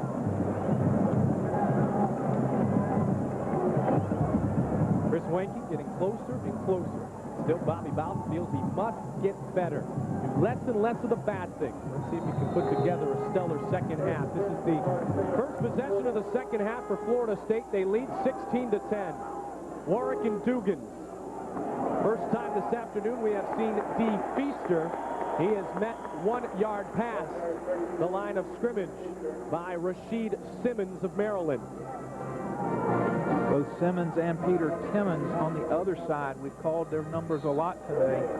Very active from their defensive end positions. A little bit light are Simmons and Timmons. They go 244 and 240. You see Dee Feaster exiting and Jeff Cheney back in. But they're very aggressive and they're very agile. They've been on the field a lot this afternoon. Just a gain of 1 on Feaster's first carry of the afternoon. Here's Cheney now. Cheney stutter steps at the line of scrimmage. It's going to bring up about a 3rd and 4, maybe a 3rd and 5. Kendall Ogle, one of the 2 great linebackers for Maryland, calls in Jeff Cheney. Florida State, pardon me, Keith, scored on his first 4 possessions. The last 2 were a missed field goal and a punt. Again, we want to highlight Ogle and Barton and Aaron Thompson, the freshman, those 3 linebackers for Maryland, very active, and linebacker play obviously comes into play 3rd and 5. Play action. Weinke completes it to Ron Dugans. No. He trapped the football. Pressure on Weinke. Chris Jenkins, the sophomore from Ypsilanti, Michigan, was in Weinke's face, and again, maybe he had to hurry the throw. Well, this is a time when Chris does a good job of getting rid of the ball. Number 57, Chris Jenkins, is right in his face. He did throw it a little earlier than he wanted, and he short-armed it a little bit, but you do that under pressure. Again, looks like he just beats the offensive lineman at the point of attack, and Jenkins is right in Chris Weinke's face, forcing Florida State into a punting situation. So great field position for Knott here to start the second half offensively for the Noles. Coffin corners the goal. That one's going to go right into the end zone, touchback. Keith Cottrell, very disappointed in his effort there. And the very disappointing part of that is Florida State will only net 15 yards of field position. The ball was on approximately the 35. It'll come out to the 20. That's a 15-yard exchange.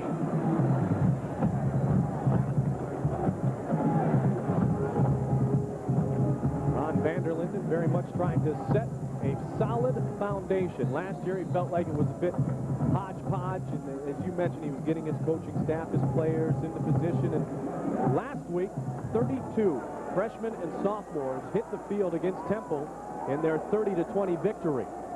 A young team, maybe the youngest in D1 football. Cody all over the intended receiver. Jason Hatala, the sophomore from Centerville, Virginia. I'll tell him I need to check, make sure he's got all of his equipment, because I think Tay was trying to take some of it from him. We got an ISO here. Tay's got him about every handle, way, which, how you can. You can call interference, defensive holding, mugging, and that's probably illegal and a misdemeanor in about 37 states.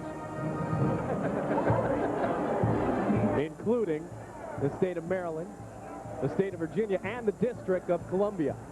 Tay's had a fine year, though. We don't want to make light of the performance he's had. That particular time, not a good play, but he's been a very steady performer for Mickey Andrews and his group. And Tay looks at that tape. He'll be the first to tell you. But remember, with the rule changes, the most you're going to get is 15 yards on a first down. It's not a spot foul like it was 10, 15 years ago. Tay last week, after just 3 days of practice due to injury, was very, very good. In fact, the defensive backfield, with help from a great effort from the defensive line, limiting USC's R.J. Sauer to 1 catch and 5 positive yards.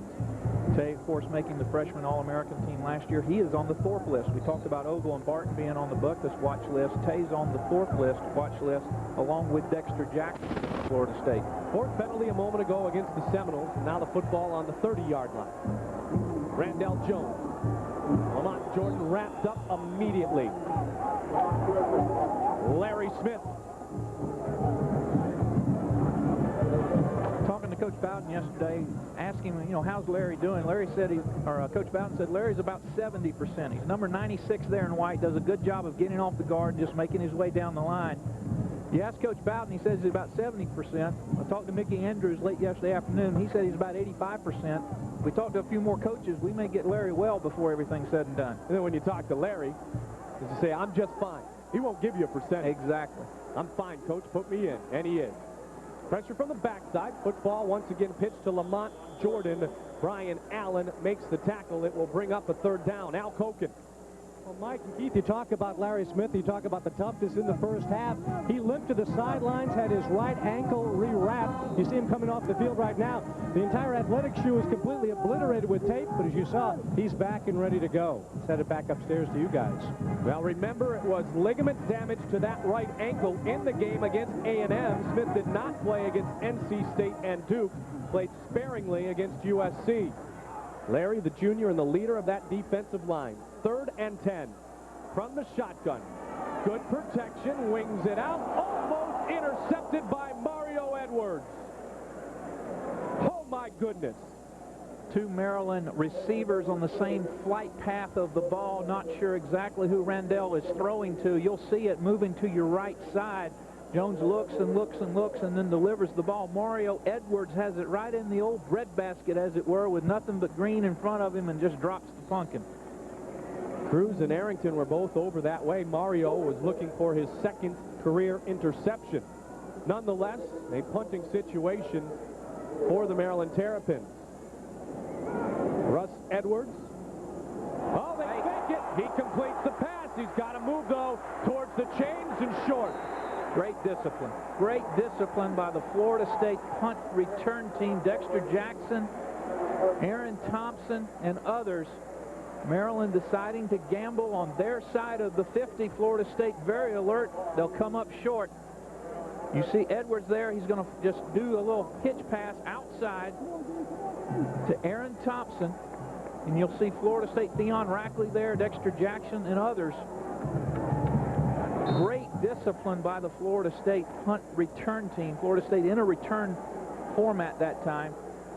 And that's the type of heads-up, disciplined play that you like to see from your special teams. That's a big gamble.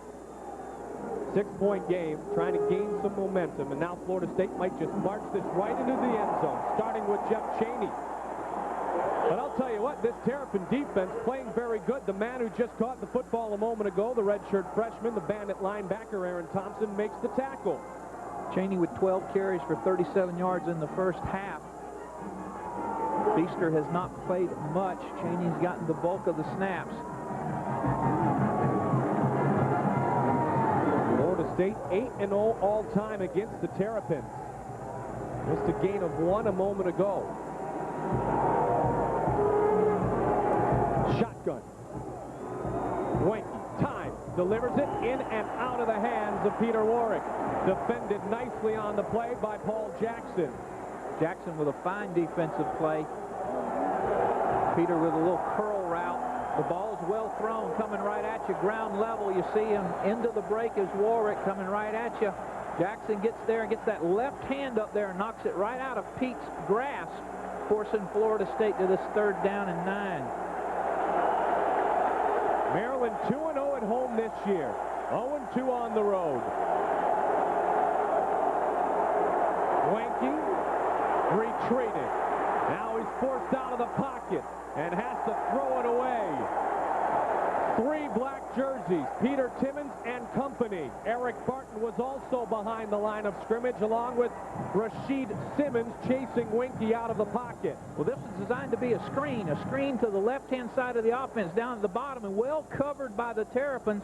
Chris is just running out, and he just grounds this ball alertly in front of a would-be Florida State receivers. Timmons all over him, but it saves the down, puts Florida State in a position. I think we may even have a late flag on the play.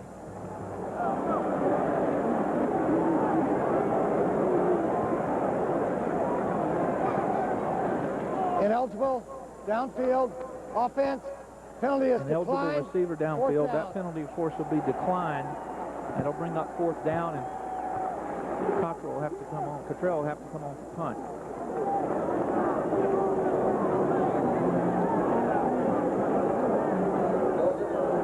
Third punt of the afternoon. Last year, Florida State punted once.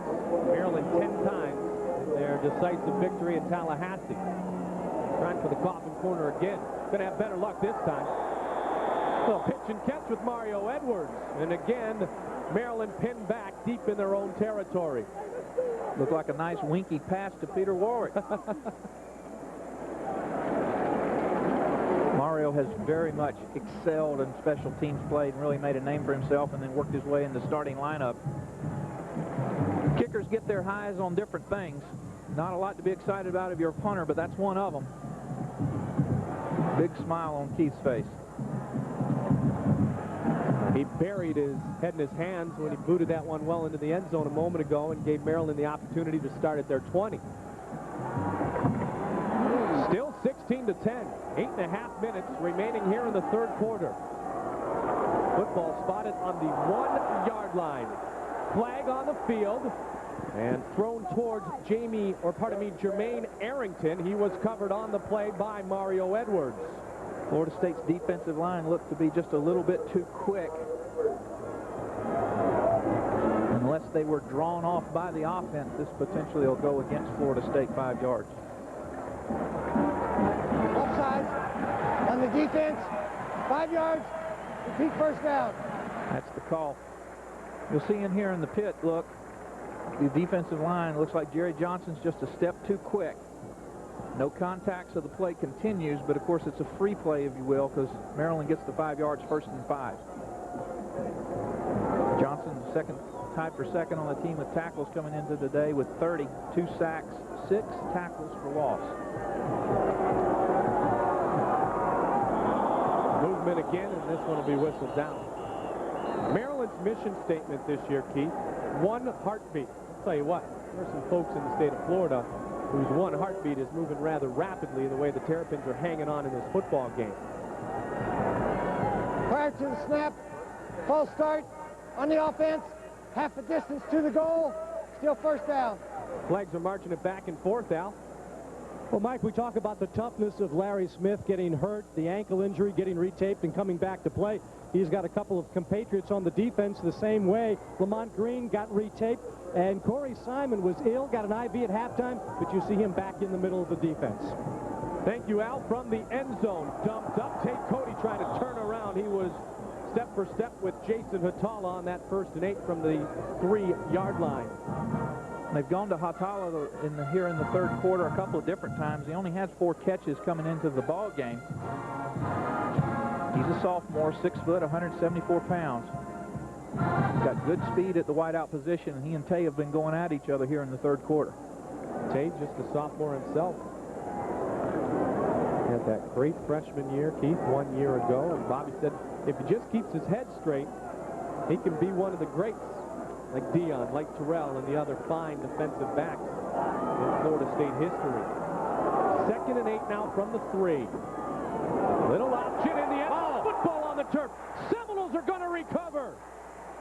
Florida State has the football. Nope, Maryland got it. Pardon me. So it is a safety. Matt Kalapinski jumped on it. It looked like there were nothing but white jerseys trying to jump on that football. Good contact by Seymour to strip the ball away. People from the backside, Tony Bryant, Corey Simon. Looks like they have it right there, and then the one lone Terrapin comes through and kind of rolls over. You'll get a good look at it here from the end zone. Good tackle by Seymour. There's the ball down on the ground. Brian Allen misses it. Jamie Wu comes up with it. So it's 2 instead of 6 for Florida State. Randall Jones is just saying to himself, give me a little room to work, guys.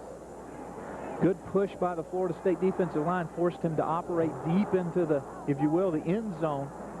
Seymour with a good strip, and unfortunately 3 white shirts around and the 1 Terrapin. Jamie Wu able to come up with it, but Florida State will settle and take the 2, and Maryland will kick off from the 20. Short kick. Be fielded though by Reggie Durden. Durden is met near midfield, still on his feet. Finally gang tackled at the 48. Matt Kalapinski was in there on the special teams. Coach Bowden very high on Reggie Durden. He's been nicked and hurt and hasn't played a lot, but now he's getting healthy. Coach Bowden really likes his speed. That might be the fastest Seminole player in the history of Florida State athletics on the football side. I mean, he can run. Officially, they say it's Lavernius Coles with that 4.19 in the 40. Dion did it in 4.21. Testing next year with those guys is going to be a lot of fun. Well, let's do it in a football uniform. That's what I'm talking about with Reggie Durden. Forget about shorts and a T-shirt, huh? That's right. Play action, Wanky over the middle, has a man, Dugan. Inside the 40-yard line, hauled down at the 36 by Akonluan, a 15-yard reception for Ron Dugan. Here's twice when Florida State's needed big plays. Remember the third down earlier. Now, after the safety, they've gone to Ronnie Dugan's. Good route here. He's going to break it to the inside, then break it off and settle down. Chris delivers the ball very nicely. Florida State picks up 15. Pitch and catch, pitch and catch. Dugan's a career-high 88 yards last week against USC. He's got 77 yards in reception so far today. Cheney on the pitch. And Eric Barton and Kendall Ogle. That highly touted linebacker tandem in to make the stop, led by Eric Barton. Barton, the preseason All-American. We talked about him at the top of the show. Both he and Ogle on the bucket list. 6'3", 229 pounds. He's going to run right by everybody as he fills this hole. Right off the hip of the fullback, right into Jeff Cheney, brings him down for a gain of 1. That's exactly what you want your middle linebacker to do on the deep tosses and deep handoffs. Coming off a career-high 17 tackles against Temple. And 2nd and 9. Wanky, Cheney, stops, starts again, breaks the tackle, and he will have a first down. Good second effort by Jeff Cheney. Paul Jackson makes the stop after a gain of 12 yards. Florida State with only 15 or 16 yards rushing in the first half because of all the sacks that Winky took.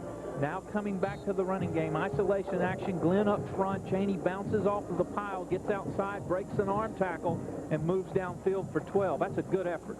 Real good effort.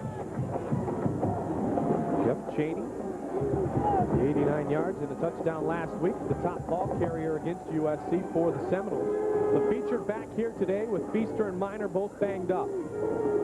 Featured once again, Cheney after the block by Lamar Glenn. The left side of the line, Thomas, Whitaker, Brannon, and Lamar Glenn open up a big hole and a first down carry for 9 yards for Jeff Cheney. Florida State getting their rhythm, getting back into that running game, getting the offensive linemen engaged and able to push. And you'll see the offensive unit right here. Everybody straight up. Good kick-out block or inside block there by Glenn. Cheney cuts right off of it. And before a defender touches him, he's 6-7 yards downfield. 2nd and 1.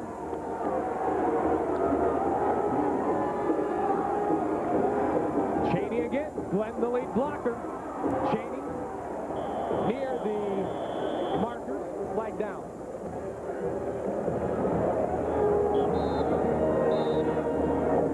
This Maryland defense, Mike, giving up 132 yards a game on the ground. They've showed a good propensity to defend that rush. Might be Myron Jackson, the senior tight end. 5th-year senior. Down on the football field. Holding against Florida State. Had many opportunities in the first half with the field goal. Now here in the second half with field position to give yourself a little breathing room. Mark Richt is probably saying, come on, guys, let's punch it in for 6 and do that very thing. Dependent on the polls, Florida State 9th in the AP, 10th in the USA Today, switching spots with Virginia, tops for the ACC. See if we can get a look at it here. Number 71, Jerry Carmichael, might be the guilty party with a little bit of hook with that right arm. Not sure exactly who they called it on. That might be the likely culprit, unfortunately. Florida State will be backed up. That'll negate the first down run. Carmichael had a great season from the perspective of they didn't know exactly what to expect of him. Just a sophomore. He's 6'4", 310 pounds.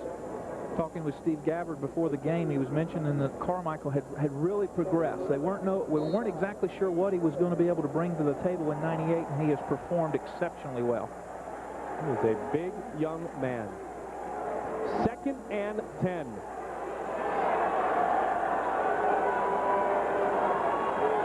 From the shotgun. Wenke looking, completes it. Marvin Minnis. Eric Barton wraps him up. Speaking of quarterbacks, Wenke, one down on the field with our Al Koken. Mike, thank you very much. Well, Casey Weldon has traded Garnett and Gold for Burgundy Gold, now with the Washington Redskins.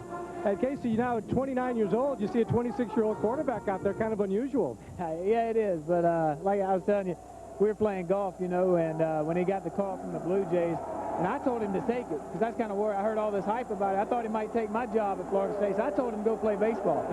What do you think of his job so far?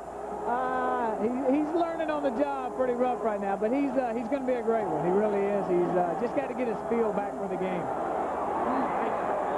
There's a flag down on the field before we send it back upstairs to Mike. Now you see another Seminole tomorrow, a guy named Dion.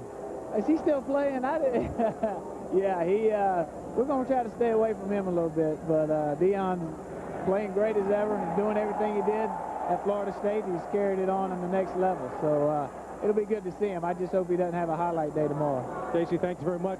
Casey Weldon, one of the greats of the Florida State program at quarterback. Let's send it back upstairs now to Mike for the call on that pass play.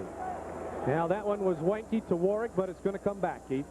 For those of you that may up with it, what Casey was referring to is that he and Wenke would have been teammates at Florida State, and they became pretty good friends there early. And of course, Wenke came into camp, practiced for 4 days, got the offer from the Blue Jays, and left in 1990.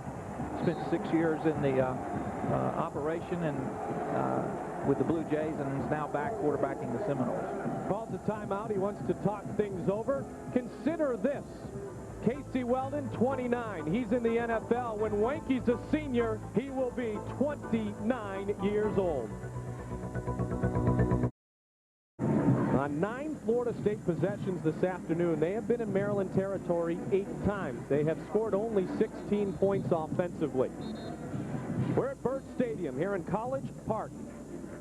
Mike Goldberg, Keith Jones, Al Koken, along with you on a beautiful Saturday afternoon of ACC football. As I started to say before, Virginia undefeated on the year. We will see them Halloween. They are ranked 9th or 10th, depending on the poll, switching spots with the Florida State Seminoles. 3rd and long, faces Chris Wenke. 41% efficiency on 3rd down coming in. Opponent 35% this year coming into today's game against Wally Ake's Maryland defense. It's a 3rd and 8. Wenke, Warwick, he has it. And he steps out of bounds at the 12-yard line. A 1st down for the Seminoles. 11-yard reception for Warwick. Nice call by offensive coordinator Mark Richt. You're going to see Warwick come all the way across in motion and then continue out in the flat. Nice over the shoulder catch and throw. Trying to get Pete some room, some separation by that motion so that he can operate in the open field, and Florida State successfully converting that 3rd and 8. That's a nice play. Peter approaching 100 yards on the day, 81 with that, his 5th catch a moment ago. 1st and 10 from the 12, I formation, pitch to Cheney. Right side looking for some blockers. Cheney moves inside the 10 where he is met by Paul Jackson. Well, the ACC in full schedule now. In fact, today's game for Maryland, their first of 7 straight conference contests. In Virginia, a perfect 4-0 on the year. NC State with a big win in the week. Of course, the loss a couple of weeks ago hurts what Florida State people look at as the computer in the future for the Alliance. And I guess you would say North Carolina, the disappointing team so far this year in the ACC. Booming it up the middle, inside the 5-yard line. Lamar Glenn, the ball carrier. Peter Timmons makes the stop. Florida Florida State continuing to pound on this defensive line for Maryland. They go 240, 282, 270, 244. Lamar Glenn goes about 235, 240. Continuing to pound on that defensive line, trying to get Chaney, and when he's in there, feast or free. They'll need to pound now. 3rd and 2 on a 4. Jared Moon at center. Wanky set to take it.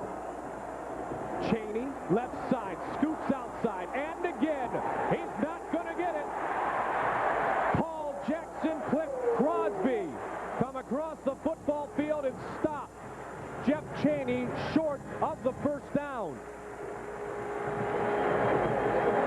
Chaney started to just stick it up in there and try to get the 2. He thought he could get to the outside, makes a good move there, but there's too much pursuit, too good an angle, nowhere to run. Florida State again will have to settle for the field goal attempt.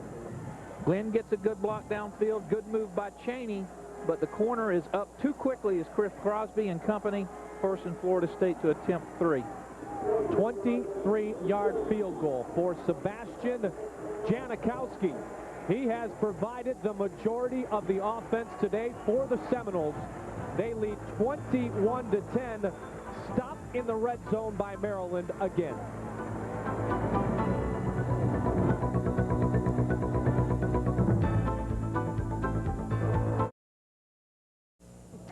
Seminoles lead at 21 after 3 quarters of play. We talked about there are 7 members of the Maryland team from Florida. Only 1 member of the Florida State team from Maryland, and that's a good one, though. Tommy Polly, we're with his mother, Amy. Quite a homecoming that you've brought your son. Yeah, what a homecoming. It's great. We're doing the right things that we're supposed to do. We got those scores up on the board, and along with us, we brought a host of friends, and I can get these guys and my friends to give a shout-out. Well, this is only about 45 people here. The Maryland Terrapins recruited your son hard. Would you like to have seen him stay at home, or are you happy he went to Florida State? Well, I would have liked to have seen him stay at home, but in life, I always let my kids pick their own destiny because they have to be happy with what they're doing in their life. And when he chose to go to Florida State, he chose to go there because he knew that I would be able to see him on TV, and I can easily get there 2 games. And, I mean, Maryland would have been really easier, but Florida State have always been one of Tommy's main schools that he's been a fan of the Seminoles for a long time. Well, it's worked out well. He's going to be an important part of keeping this lead. Amy, thank you very much. Let's send it back upstairs to Mike and Keith. And Mike, as you know, he's a pretty good football player or basketball player as well. I think Coach Robinson wouldn't mind getting a hold of Tommy Polly for the basketball team. Well, I think you're probably right, and I'll tell you what, Coach wouldn't mind having Tommy Polly's high school buddy, Sam Cassell, on his basketball team. The only Florida State player from Maryland. There are 7 Maryland players from the state of Florida, including Ken Mastroli, the quarterback. Tommy Polly from that great Dunbar High School in Baltimore, Maryland. 30 minutes down the road from here. This is an absolutely beautiful area of the country. We saw a lot of it last night. The University of Maryland and College Park, a traditional campus that has had football for over a century. Incomplete to Lavernius Coles, 3rd and 10. This school has great tradition for football. This stadium built in 1950, capacity of 48,000. 8-time ACC champs. You talked about the quarterbacks and the stars, Boomer Esiason, Frank Reich, Neil O'Donnell, Scott Zolak, Scott Milanovic. And in 1972, Bob Avellini was the quarterback of the Terrapins. 3rd and long for the Seminoles. Wanky over the middle. Oh, what a grab by Lavernius Coles for the first down. 17-yard gain. Tony Jackson right with him. He bobbled it. He brought it into the belly.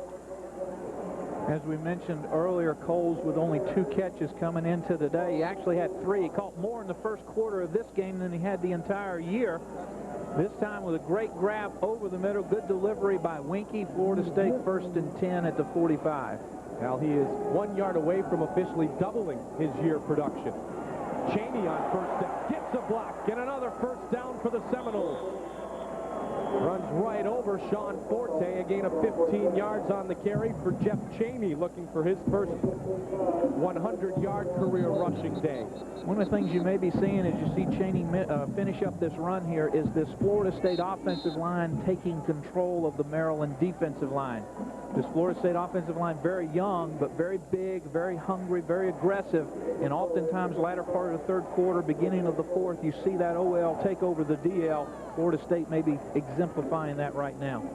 Now, the average size of the defensive line for Maryland is 259 pounds. The Knowles line has 4 guys of over 300 pounds each. They average 6'5 and a half, 305 pounds. In fact, Bobby Bowden's first line in 1976 was 6'3", 246. That would have matched up a little more, at least pound for pound, evenly with this Maryland defensive front in 1998. Chaney with 21 carries for 82 yards through the day. And he'll try to add on. Jeff Chaney pulls his way up the middle behind Carlos Thomas, met by the free safety, Paul Jackson. I believe that was Rashid Simmons that we saw being helped off the field for Maryland. Both he and Timmons, Simmons and Timmons, the defensive ends for the Terrapins, have had great days. Updated numbers on Chaney. Nearing his career high of 89 yards from a week ago against the Trojans. They're going to keep going to Jeff Chaney. Jeff Chaney's going to keep going with the football near a first down. 4-yard gain, bring up a 3rd and short. Delbert Cowset credited for the tackle. Florida State's offense averaging just a little over 400 yards a game. 160 plus on the ground, about 250 through the air.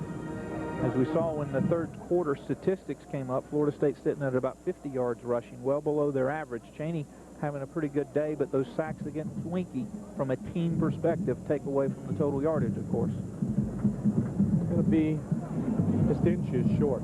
Remember against NC State, the Seminoles squandered 7 possessions inside the 40-yard line. I don't know the exact number today, and there have been some that have at least resulted in 3 points. Bobby Bowden talked to Al Koken at halftime and said he doesn't like that. He wants 6. So does Mark Rick. So does every Seminole in the nation. But still, once they have gotten into Maryland territory, a territory they have gained frequently today, they have not come away with a lot of points. Exchanging 3 for 6 or 3 for 7 in a tight ball game will end up hurting you, and plus it demoralizes your offense. 3rd and short. Chaney look for the reverse. Peter Warwick on the near side. Warwick has the first down. Not much more as Kendall Ogle forces him out of bounds. Pete's going to get the ball in the reverse about once a game, regardless of what's happening. 4 coming into the night. This afternoon. This is his 5th. ISO action. Everybody goes left. Pete comes back right. Winky staying out of traffic on this particular play. We saw him stick his nose in there a couple of times for Warwick and Coles last week, but he successfully gets the first down. So they go back to the I formation. And back to Jeff Chaney. Big hole, and it filled quickly. Getting in and filling that hole is Eric Barton. 1996, Barton became the 2nd sophomore to lead Maryland in tackles. Came in today with 312 career tackles. Chaney now with 95 yards on the day. A little out of wheel. There you see Eric Barton. 45 tackles the last 3 games. One of the few seniors on this defensive unit, one that is very, very young. 2nd and 6 after a gain of 4 on Chaney's 24th carry of the afternoon.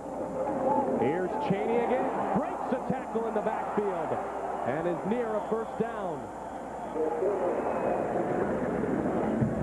That's great leg strength and balance by Jeff Chaney to get tackled, wrapped up, as it were, in the backfield before you barely get started. Watch him, he'll delay and stutter step just a minute.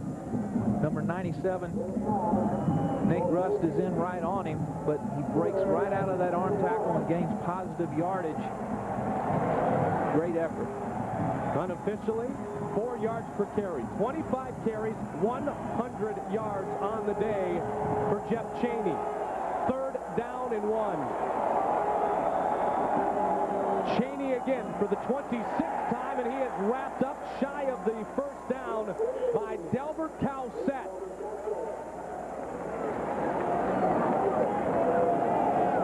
State sidelines, you've got to consider whether it would be better, Mike, to go for a first down or the touchdown as opposed to 3. ISO action on Chaney. Good penetration by Delbert Cowsett. Can't get anything started. Florida State forced in the field goal attempt. 36-yard attempt now for Sebastian Janikowski, looking for his 5th field goal of the afternoon, and once again, Janikowski good. So Sebastian 5 of 6 on the day. And Florida State adds on, but only another 3 points. They lead by 2 touchdowns.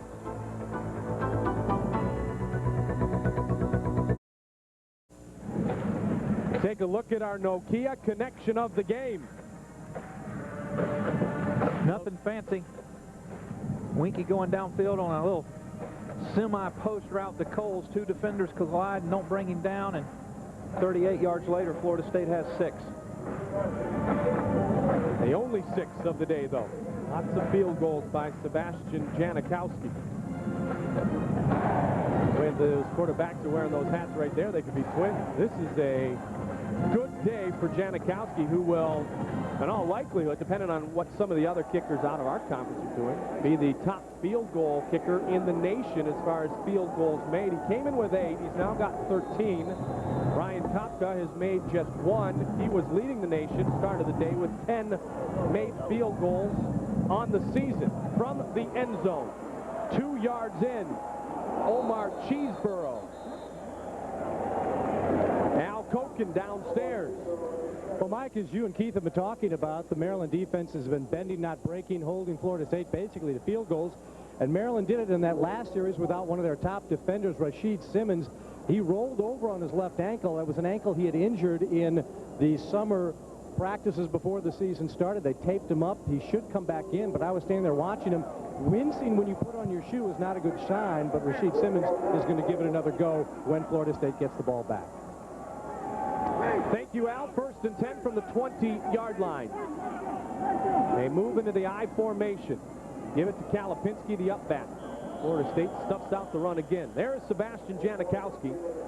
He has tied an 18-year-old record. Bill Capice hit 5 field goals in a single game against Pittsburgh on October 11th, 1980. Janikowski, 5 of 6 this afternoon. And Billy hit those after kicking 4 field goals at Lincoln, Nebraska against the University of Nebraska the week before. How'd you remember that? 9 field goals in 2 ball games for Billy. Super Toe and Thunderfoot, along with our punter that just kept us in the ball game. Are you telling me you lived that moment? Here's a little version of the reverse coming back the other way and lots of room. A lead blocker, Jermaine Arrington, the ball carrier, all the way to the 45-yard line until Cleveland Thomas catches up. 25-yard gain on the reverse for Arrington. Maryland's coaching saying to Florida State coaches, you can run the reverse, we can too. This is the option reverse. Jones working down the line and then pitches it like to a trailing back, but this time Jermaine Arrington coming across all the way from his wide receiver position.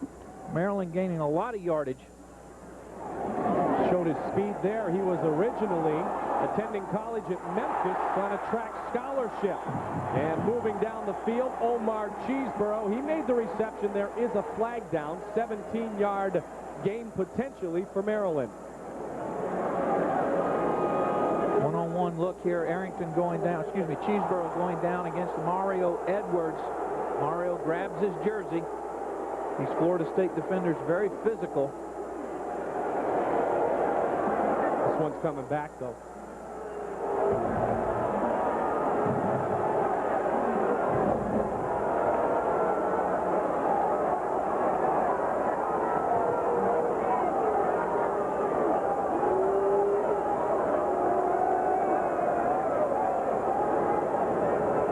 Vanderlinden's got his team fired up today. I'll tell you what. Here's the call. Pass interference going against the offensive guy.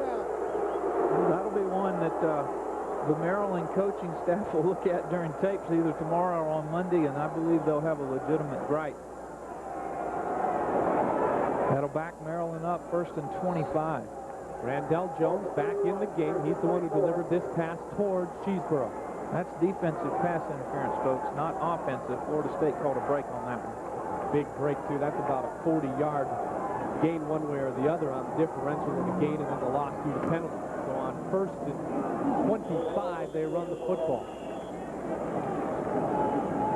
Go back a minute, if I may, Mike, to the 9 field goals by Billy Capice. Of course, the punter we're referring to is Ron Stark, who punted for so many years for the Colts when they were in Indianapolis, and Raiders before that, and just did a fantastic job along with Billy Capice. I think Florida State in 79 and 80 probably had the best kicking duo of any college team, at least in this generation or recent memory. The road grader, Billy Rhodes, made that last stop. 2nd and 19. Randall Jones wants to talk about it. Timeout, Maryland. 8:48 remaining. They trail the 9th-ranked Florida State Seminoles by 2 touchdowns.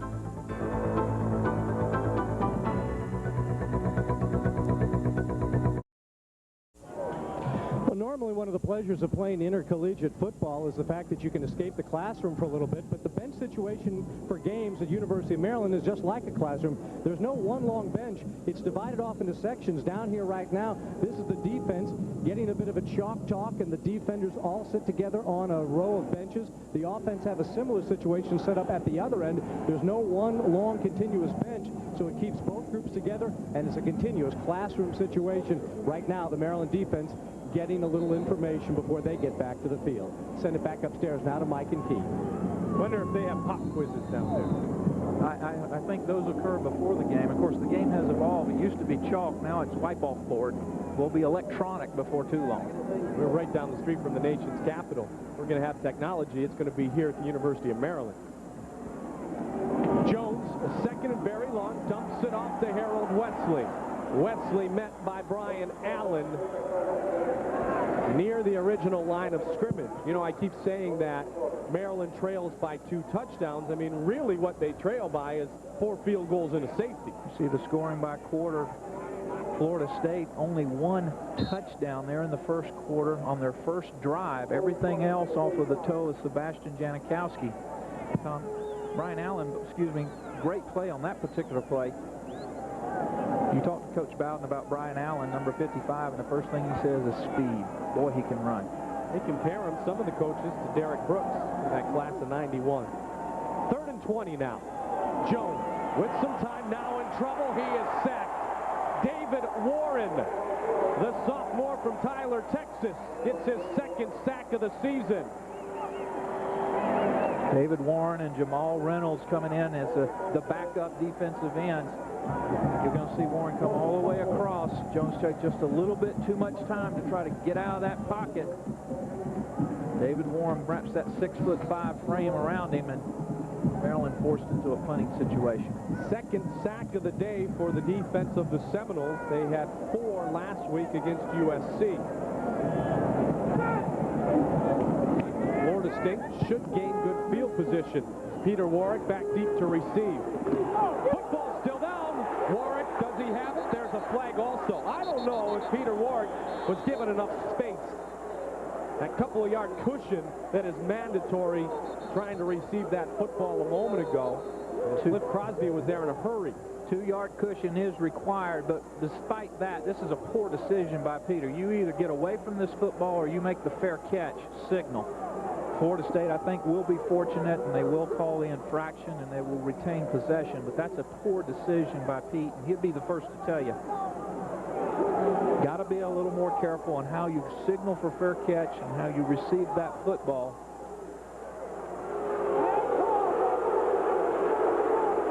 Maryland staff is upset of that. If they had the opportunity to look at it like we do right now, I think they'd calm back down. That was very clearly an infraction. Got to give 2-yard cushion. You see the defender right there. Much too close. Florida State will retain possession. That is Ron Vanderlyn. He is vehemently upset. Some of his players trying to get the coach back and contain him a bit. Now, the only thing I can imagine that the officials are talking about would be whether the Terrapin defender was blocked into Peter and forced into that 2-yard circle. You be the judge. There is a Florida State player, but I can't tell. Doesn't look like he's making contact right there. Is that Durden or Coles? I believe it's Durden. Another look at it right here. Maybe a little bit of a push. That would be the one thing that the officials would be talking about as it relates to infringing upon that 2-yard circle there. Durden gets his hands on him. Is it enough to be a push? He's clearly inside the 2 yards, but will they wave it off because he was blocked? Player was pushed into the 2-yard belt. They are waving it off. After the conference with the officials, they are waving it off. It is Maryland football. Exactly what Ron Vanderlinden was upset about. Second turnover of the game by Peter Warrick on a reception of a punt.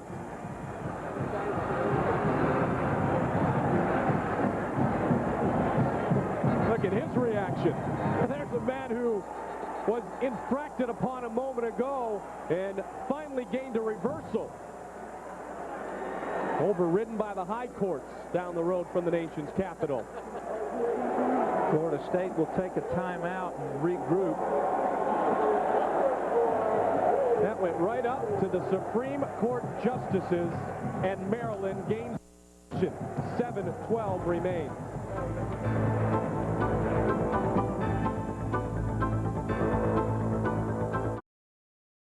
Don't miss Seminole Sports Magazine Saturdays at 9:30 a.m. for all the latest on Florida State athletics. Sunshine Network and the Florida State Seminoles. We play your game. Now Bobby's man. Well, and rightfully so. Again, if you go back and look at it, it is questionable as to the call, but I think you've got to make a judgment, and you've got to go with your original decision. Clearly, Durden had a hand on him, but the player was inside, and momentum was carrying him inside the 2 yards anyway. The officials did the appropriate thing by conferring, but I don't think anybody who watches that tape is going to agree with the decision. Of course, we have the luxury of seeing it 3 or 4 different ways and 5 or 6 different times. The reality is, Maryland football, Florida State 32-yard line. The defense a moment ago getting great support from the fans here in attendance, making their way from Tallahassee and other areas, and they are fired up. Sean McCorkle getting the start over Dexter Jackson today, one of the defensive backs on the football field.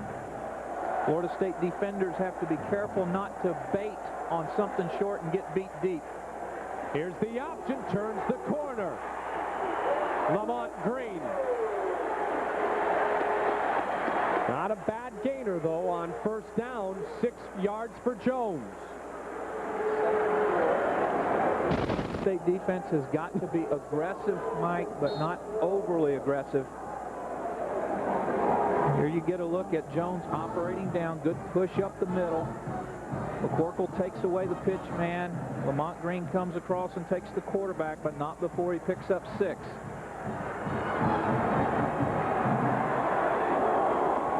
No gain on second down. 3rd and 4 or 5 forthcoming. Adversity is the point in the road where a boy becomes a man or runs and hides his head in the sand. Flag on the field. Holding against Maryland, preliminary signal.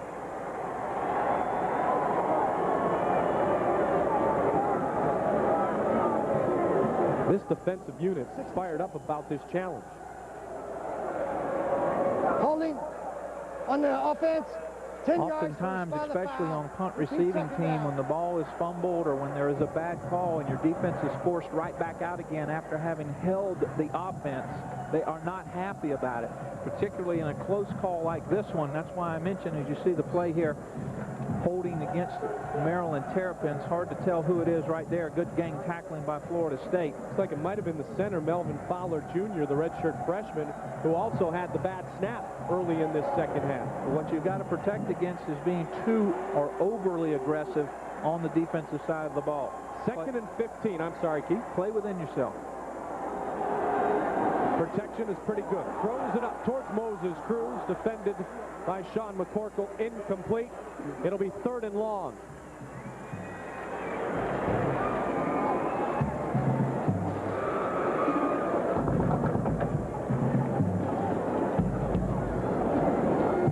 we've mentioned all through the afternoon, not noted as the passer. That time very much an overthrow.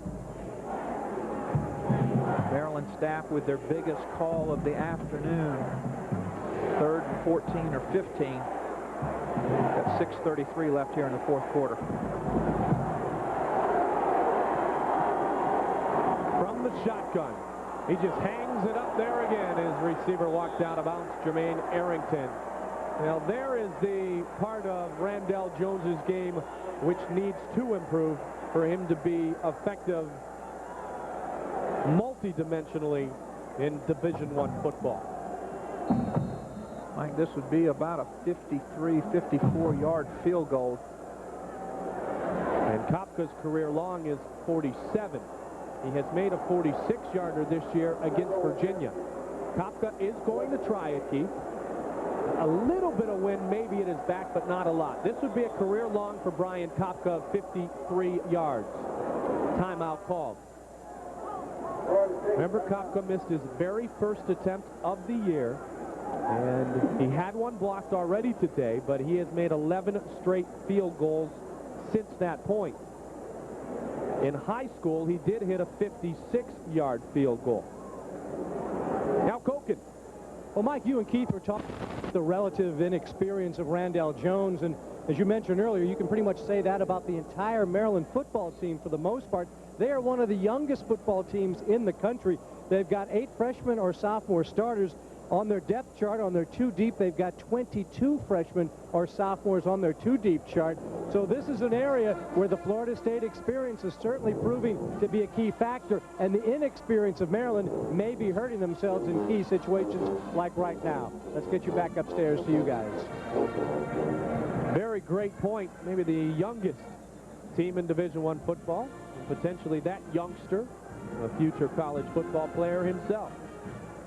Burt Stadium, College Park, Maryland. Mike Goldberg, Keith Jones, Al Koken, seeing a good ACC football game. 6:27 remains, and that youngster has probably been out for quite some time. They will tell their child later on, maybe not today, but in life, what happened to that football game that she missed. Interesting enough, Mike, Florida State took that time out, only had 10 men on the field. Maryland's entire team over on the sidelines. The play clock has started. They will not have much time to get set, and they've come back out with their offensive unit. And Ken Mastroli, the strong-arm quarterback. 4th and 15. Good protection, flags down. Mastroli, intercepted by Tay Cody. Florida State interception. Flag on the far side of the field, Mike. They're going to call illegal formation, I believe, against the offense. Potentially only 6 people on the line of scrimmage. If that is the case, then Florida State will obviously decline the penalty and take the possession. You would not want to give it back to them one more time on 4th down and give them a shot. Illegal formation against the offense. Less than 7 on the line. Penalty is declined. Well, you know, not a bad call if you're Ron Vanderlinden to go for it on 4th and 15, trailing by 14 points. Florida State in zone coverage looked like Tay with underneath, and much like, unfortunately, we saw Chris Winkie do against NC State, was thrown right to him. That's his first interception, I believe, of the season, Mike. Had 3 last year. Raymont Skaggs, the ball carrier. It's been a very busy day for Jeff Chaney. 3 points would have brought the Terrapins to a 24-13 score. Myron Jackson still a spectator for the rest of the afternoon with the bad ankle, which would mean that they would still have had to score twice to try to take the advantage on Florida State. So the 3 would have been nice as a career long, but really wouldn't have helped him on a comeback with 6 minutes remaining in the game. 2nd and 6 after Raymont Skaggs carried the football. Raymont Skaggs carries the football again. Thompson wraps him up.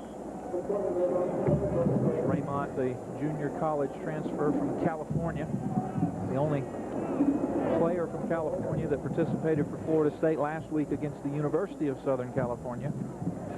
5'8", 173-pound junior. Really came on during spring and exemplified a good work ethic during the fall camp. Technically listed 4th on the depth chart, but sees a lot of, and will continue to see, playing time. 3rd and 1 now. Skeggs still in the backfield, along with the sophomore William McCray. The fullback is stuffed at the line of scrimmage. I don't know if he got the first down. Eric Barton was there to lead the way for Maryland. In the latter part of the game here, we've started calling more of Barton and Kendall Ogle. Not of anything fancy right here. McCray trying to stick it right up there behind Jerry Carmichael and Eric Thomas, and there's just nowhere to go. They're going to bring the chains on and measure, but from our vantage point, Mike, looks like he was short.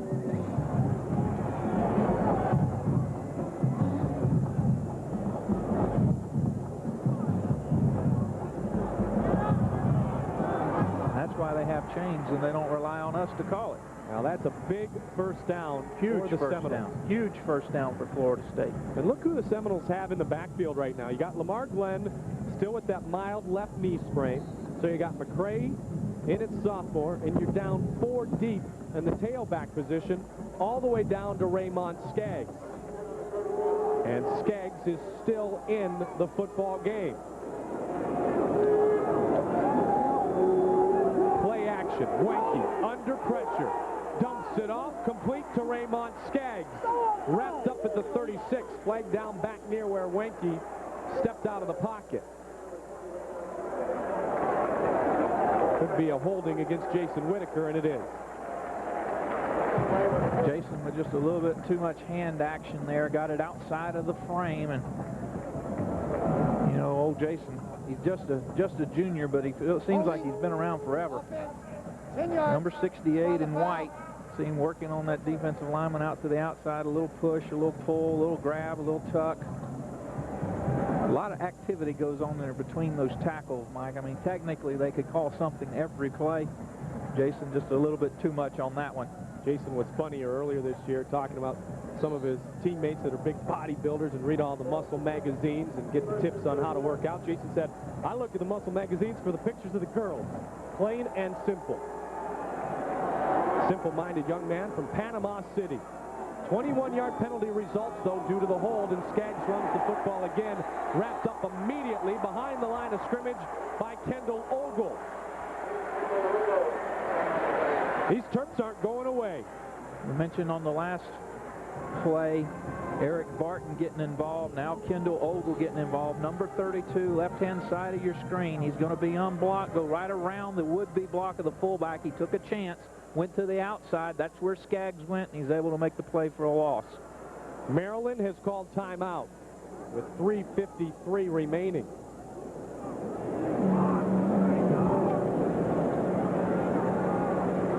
We are happy you have been able to join us here today from Byrd Stadium, and we're thankful to our sponsors. Florida State Seminoles football on Sunshine Network is brought to you in part by Nokia, connecting people. Mike Goldberg, Keith Jones, Al Koken, along with our fine production crew here in Baltimore. There you get a look at the turtle. Every player who comes out of the locker room touches the terrapin for good luck, safety, and health on the football field here at Byrd Stadium. Great tradition of football here in Maryland. It has struggled, the program, in the decade of the 90s, but they were pretty dominant in the late 70s and the early 80s. Don't neglect and forget the 1953, as we've already mentioned, national championship team here in College Park. You see the upper level right there on the right-hand side of your screen. That's new from '94, the last time Florida State was here. It ended right there at that first level. That entire upper level has been added since Florida State was last here. Stadium capacity is 48,000, Mike, but they can bring in temporary bleachers and add another 12,000. They can put 60 in here when they want to. 2nd and 32 from the 9-yard line. Jeff Chaney back in the game. Chaney up to the 25. It's going to be 3rd and about 16 after a gain of 16 yards on the carry for Jeff Chaney, over 100 yards on the ground today. 27 carries, 115 yards for Chaney. Of course, he's approaching Travis Minard. Remember, Travis had 34 carries in the A&M game. Travis with no carries today. 3rd and 16 for number 16, with now 3:16 on the clock. Pressure shown. Wanky, time, pumps, delivers downfield. Marvin Minnis makes the reception. First down, Seminoles. Right in front of Tony Econlawon, a 23-yard pass reception for Marvin Minnis. There's great maturity or an increase in maturity by Chris Weinke. He almost tried to get that ball outside to Lavernius Coles, which would have been intercepted. He pulls it back in. Watch, see, he looks to his left, he pulls it back down, and then he goes right back to the middle to Snoop Minnis. That is a great, great decision by Chris Weinke. And also on that play, Jeff Chaney picked up not one but two rushers coming towards Weinke from his tailback position. Now again, he carries the football into Maryland territory. 2:43 remains. One timeout remains for Maryland, none for Florida State. 28 carries. 28 carries now, 121 yards for Chaney. Mark Richt was talking to us last night, Keith, talking about they had to go real deep into the tailback rotation in '87 when both Sammy and Dexter were hurt. And Florida State blessed with the tailback position. They can go 4 deep. Chaney being number 3, Raymont Skaggs number 4, and you really don't fall off much. They can still get the job done. I think we expected to see more of Dee Feaster today than we have, but maybe he's a little bit more banged up than everybody led us to believe throughout the week. Tony Econlawon makes the stop on Jeff Chaney, approaching that school record for carries. And as Keith mentioned to you a moment ago, held presently by Travis Minor. Let's don't forget about, again, we've mentioned them, but let's don't forget about that Florida State offensive line. Ross Brannon, Jason Whitaker, Eric Thomas, Carmichael, and Tarlos Thomas. They go sophomore, junior, junior, sophomore, sophomore. Not a senior on the 2 deep Florida State offensive line. Something that has Bobby Bowden excited about the years ahead of him. Weinke to Chaney again. He pulls his way to the 35. I love the line Mark Richt used yesterday in talking about the offensive line. He said they hit the sled every day when everyone else is playing catch. Not only that, offensive linemen, you know, Florida State in particular are very good at pass blocking, but it's a lot more fun if you're an OL to run block because you can just run somebody through. Offensive pass blocking, you've got to retreat, you've got to be within yourself. You can't really explode into the man, but these offensive linemen can do that on the run, so when you run the ball 50, 60 times a game, they really get into it. That was a big, big first down a moment ago for the Seminoles, although the Terrapins would still have to score twice. Here's Warwick looking, end zone broken up by Cliff Crosby. 55 seconds, and the clock is stopped after the incompletion. A 3rd down for Florida State. The last 6 years, an average score of 55-16. Much closer here this season. You get a look at Pete's numbers. He's been very active, and he continues to move up on the Warwick watch. He's passed Andre Cooper, passed Hassan Jones last week. Andre Cooper this week up to 1,838 yards. So far today, has not added on to those 17 career touchdowns. Here's the reverse, second one today for Warwick, going nowhere. Met by Rashid Simmons. Delbert Cowsett also back to hit Peter Warwick. Final timeout utilized by Maryland. We've seen Florida State fake the reverse a couple of times on this series. This time they actually do hand it to the split-end flanker, as it were, coming around. Maryland very disciplined, staying at home, nowhere for Warwick to go. Well, if you are the Maryland Terrapins, you have to take some encouragement for the future from your performance today at home. Albeit it is a defeat, and no coach in America is ever happy with that. No, and offensively for Maryland, I think Coach Vandy has got to look at the possibility of Jones actually being your starter and staying with him. They've experimented the last game or two on a couple of things and used both Jones and Mastroni, and now looks like Jones fits their temperament, and he certainly was pretty successful in moving the team. And defensively, only 1 touchdown allowed by the Maryland defense today, and that was on Florida State's first possession of the contest.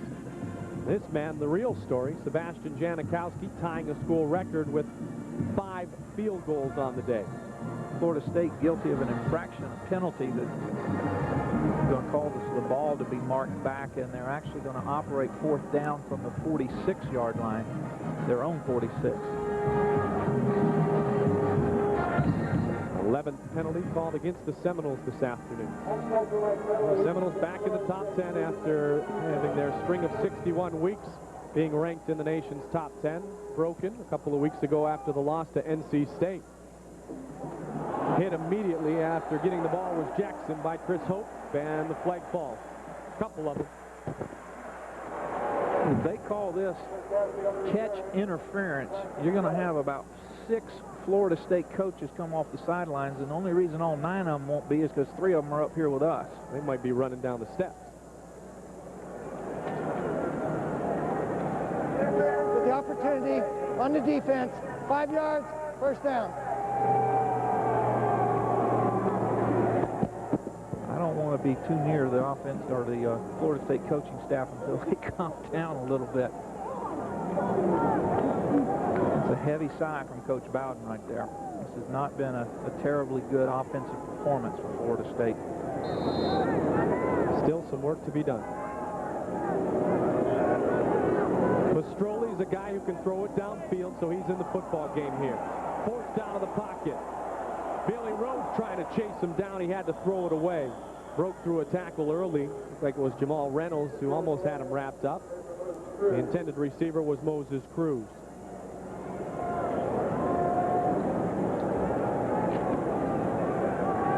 Nonetheless, it would seem certain at this point the Seminoles are going to go to 9-0 against the Terrapins lifetime, 4-0 here.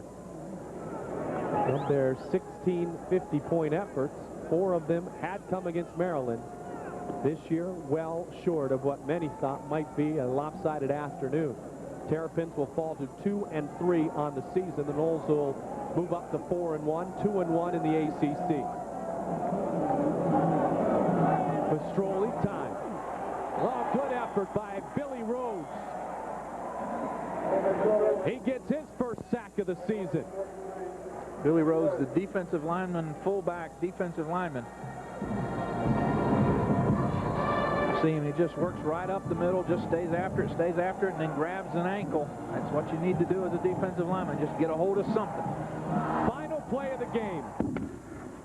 Jermaine Arrington pushed out of bounds, and Florida State will leave College Park victorious.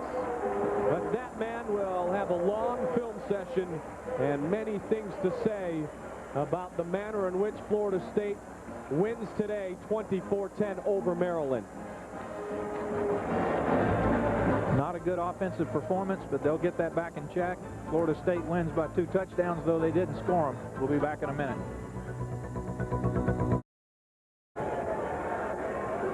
Well, a big day for the sophomore from Daytona Beach, the Polish powder keg who came over from Poland at age 15. Sebastian Janikowski hit today from 27 yards, 47 yards, a season-long 48-yard field goal, a chip shot from 23, and then capped it off in the 4th quarter with a 36-yard field goal. 13 now on the season for the young man who was on the under-17 soccer national team in Poland and scored 69 goals his senior year in high school for Seabreeze High School in the sport of soccer. The Polish powder keg, very, very good today.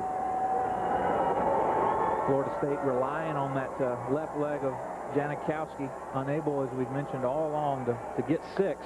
It's nice to know you can always fall back.